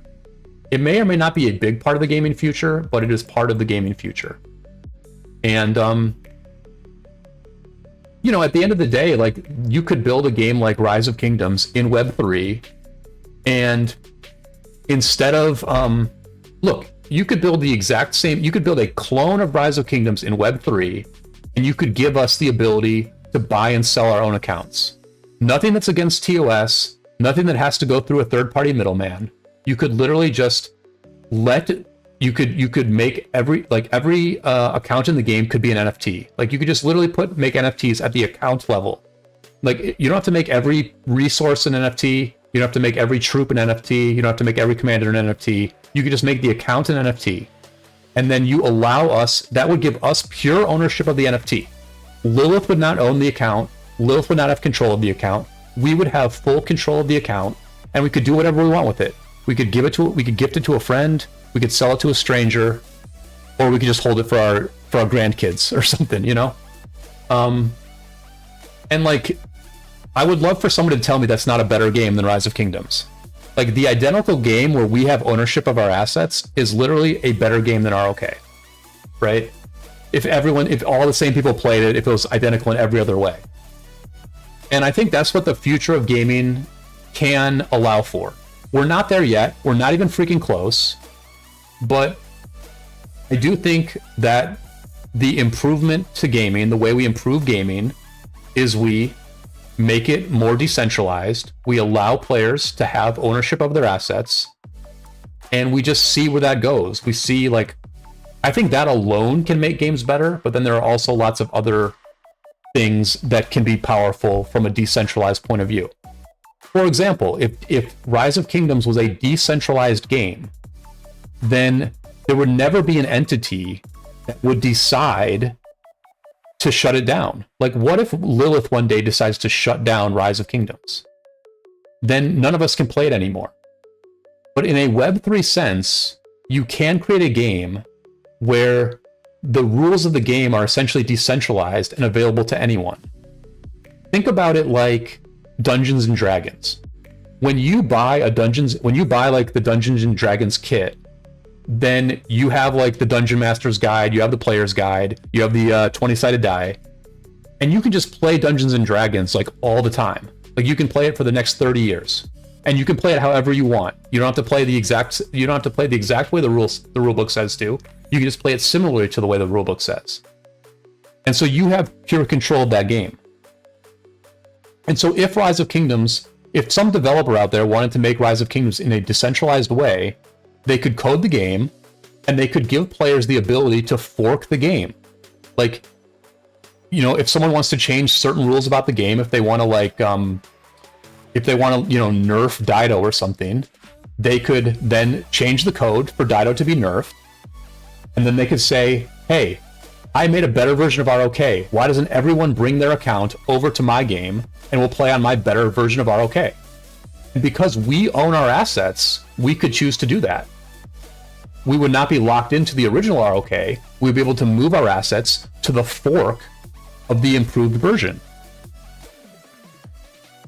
And then that game could go on perpetually, because if that developer who nerfed Dido decides to no longer keep the game updated, then someone else could fork his fork, and we could all move to that fork. So, I mean, these are sort of like basic things. Like, I'm not saying make a different kind of game. I'm literally just saying add certain decentralized elements to the existing type of games we play, and they will literally be better than these sort of like, locked Web 2 type of games. Now, I'm not talking about all the downsides of Web 3, and somebody earlier said, James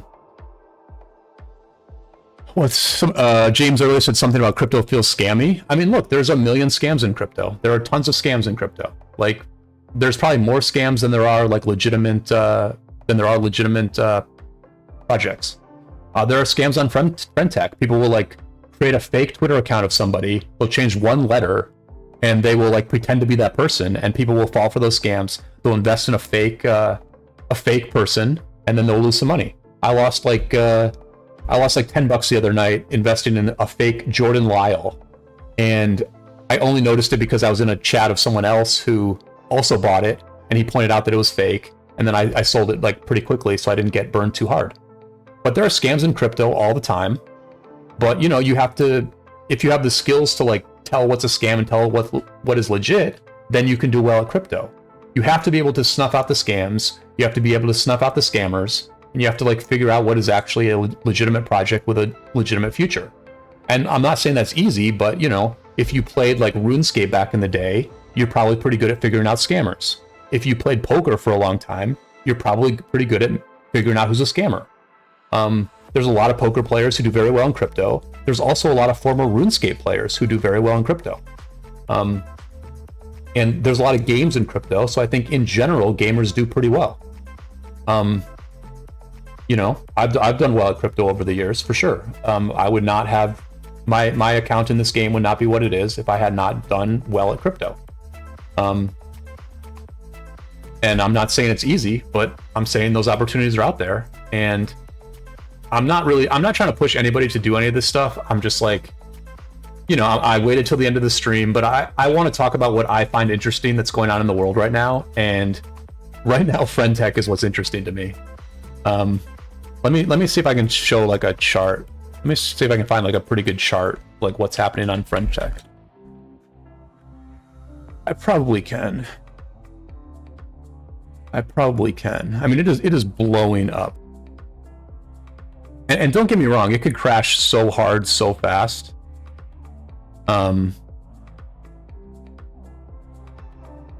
Is this it? Oh yeah, this is him. All right, let's see here. Let me show you some graphs here. Let me show you some graphs here. All right, so So I mean, here's the daily volume. Friend.tech started on August 10th. You can see the volume was low for about a week or so. Then it blew up. I got involved around here. I got involved in this first run up. Then the volume, these are sells and buys. These are people selling keys and buying keys. Keys are what give you access to a chat room. Then the volume was very, very low for a while, and then it just like shot right back up. And now it's been going nuts for a few days. And then here's like a really fascinating one. If like anybody's familiar with NFTs, right? If you're familiar with NFTs, NFTs were very popular. NFTs are a very like valid technology. I mean, what I'm describing with a forked version of ROK would involve NFTs. But NFTs as collectibles has been around for a couple years. They took over the world at one point. The red line here is the amount of volume that is happening globally for all NFTs on Ethereum over the last month. So you're doing like 5,000 ETH of volume a day, a little bit above 5,000 ETH of value. But look at Friend.tech in comparison. Friend.tech for the last week, like just one stupid freaking app. This one freaking app is doing more volume, is like doing more Ethereum of volume every day than all of the entire NFT world. Than of the entire freaking NFT world. And I mean, that's just pretty freaking wild, right? Like that's pretty wild that it is like that big, that fast. And not for nothing, but I have brought up Friend.tech. I have brought up Friend.tech 3 weeks in a row on this site, on this live stream, because it's something that I'm interested in, and I did think it was a good opportunity. It's a little more expensive to get in now. You could have bought my key for $4 2 weeks ago. Now it's going to cost you about $23. But like, the opportunity was there. Like, if you can identify good opportunities, you can make money. And it's always nice when it works out, right? It's always enjoyable when it works out. Because I haven't had a winner in a long time, so it's nice to finally get a win. But let's see how I'm doing on viewership at this point. Oh, nice. People are sticking with me. I'm glad. I'm glad I did not lose everybody on that rant. I mean, if you ever have questions about crypto, you can always message me in game. I'd be happy to help people out. I mean, within reason. I don't want to like walk you through every single step of like getting money from like a centralized exchange like Coinbase onto something like MetaMask. But I mean, that's essentially the process. The process is essentially, to get into crypto, essentially what you do is you buy Ethereum on Coinbase. I'm going to say Coinbase or Kraken. This is US focused, right? You buy Ethereum on Coinbase and Kraken. Obviously, you have to deposit like USD from your bank to buy the Ethereum. Then you transfer Ethereum to MetaMask. MetaMask is a wallet. The MetaMask is the wallet that basically everyone uses on the Ethereum network. You actually first you create the wallet. Create a MetaMask wallet.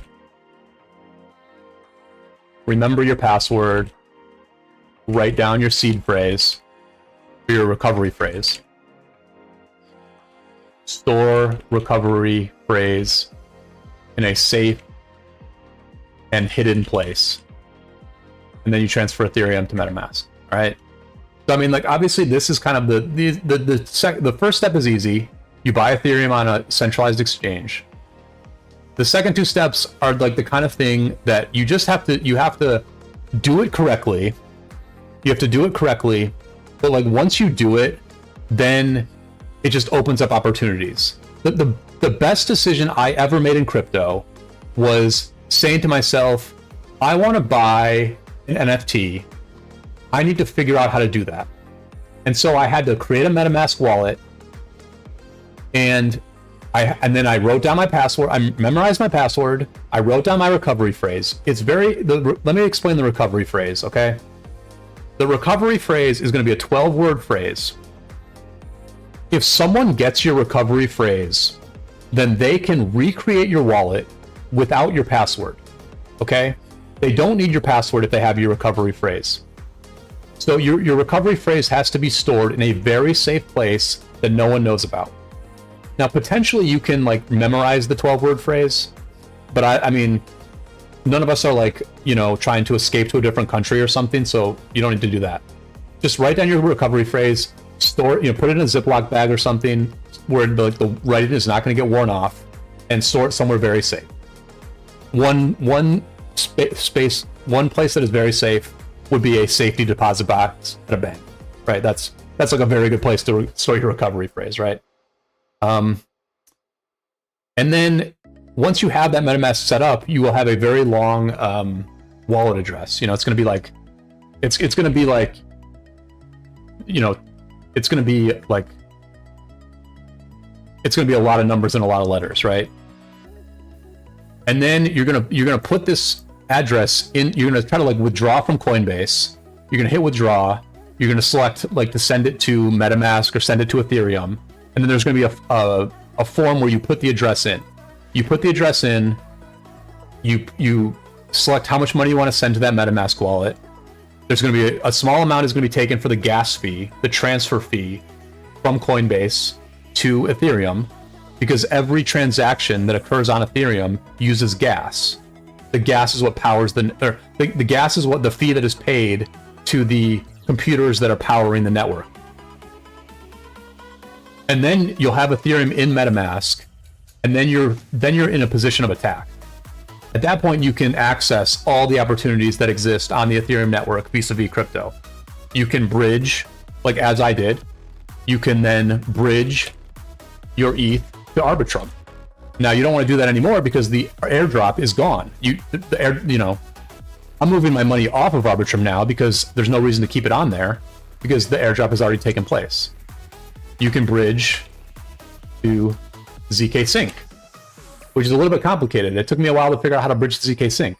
But that's like the next obvious airdrop. Or you can bridge to Base. You can bridge to Base, which is Base is a Coinbase run layer 2.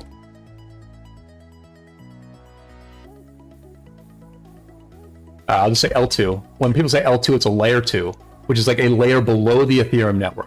It is related to the Ethereum network, but it is a layer 2 subnetwork of Ethereum. And then if you are on Base, if you have money on Base, you can transfer into your Friend.tech wallet, and you can do Friend.tech. Now, again, I'm not saying anybody should do that because like you have to understand crypto to not get wrecked at Friend.tech. Unless it goes up like crazy, unless the price goes up like crazy. But yeah, I mean, at the end of the day, like for me, the big step was like moving from just having all my crypto money in Coinbase to where I would like buy and sell stuff on Coinbase. And then I transferred money into MetaMask. And then that was like, okay, now I'm starting to figure out how this stuff works. You have to do it safely, right? Like if you put in the wrong address, if you have one letter wrong on the very long address you put in, then your money is gone, right? So you got to do it correctly. But then once you do it correctly a few times, you get the hang of it, and you just start being able to move money around and moving your money to the opportunities that exist. And it opens up a lot of like different fun games like Friend.tech, or NFTs, right? Like NFTs were like a fun game for a while. They're a fun collectible game. At this point, they're kind of like dead. There's not a lot of hype around NFTs right now. But you know, I'm still rocking my BGN Punk PFP, and NFTs are not worth nothing. They're still worth plenty of money. You know, every day there's lots of different NFT art that's getting sold for, you know, significant money. But you know, the world goes on and the crypto world goes on as well. New opportunities abound. There's a lot of things that you have to dodge. You have to dodge scammers, and you have to dodge your own weaknesses, your own mistakes. And you know, it's a fun, interesting world out there, and I really do enjoy being able to share share some of what I think about the world with you all. His Angel says, pretty entertaining stream with also some educational points. Lol, no loss to here. No loss here. Yeah, I mean, I just, you know, even if no one does anything for like the next like 6 months in crypto, because like no one cares about crypto right now, the point is you can slowly learn about it. You can slowly learn about it, and you know, crypto may have a bright future, or it may go to zero someday, but it's pretty interesting for the time being. I think I'm gonna wrap the stream up with that. I appreciate everybody hanging out. Thank you for liking the stream. Thank you for the new subscribers. I am going to make a video this weekend, almost for sure. I will not make a total promise, but I'm pretty sure I have a video ready to go this weekend. This successful stream gave me a lot of motivation going forward. So thank you all for hanging out, and I'll see you all on the flip side.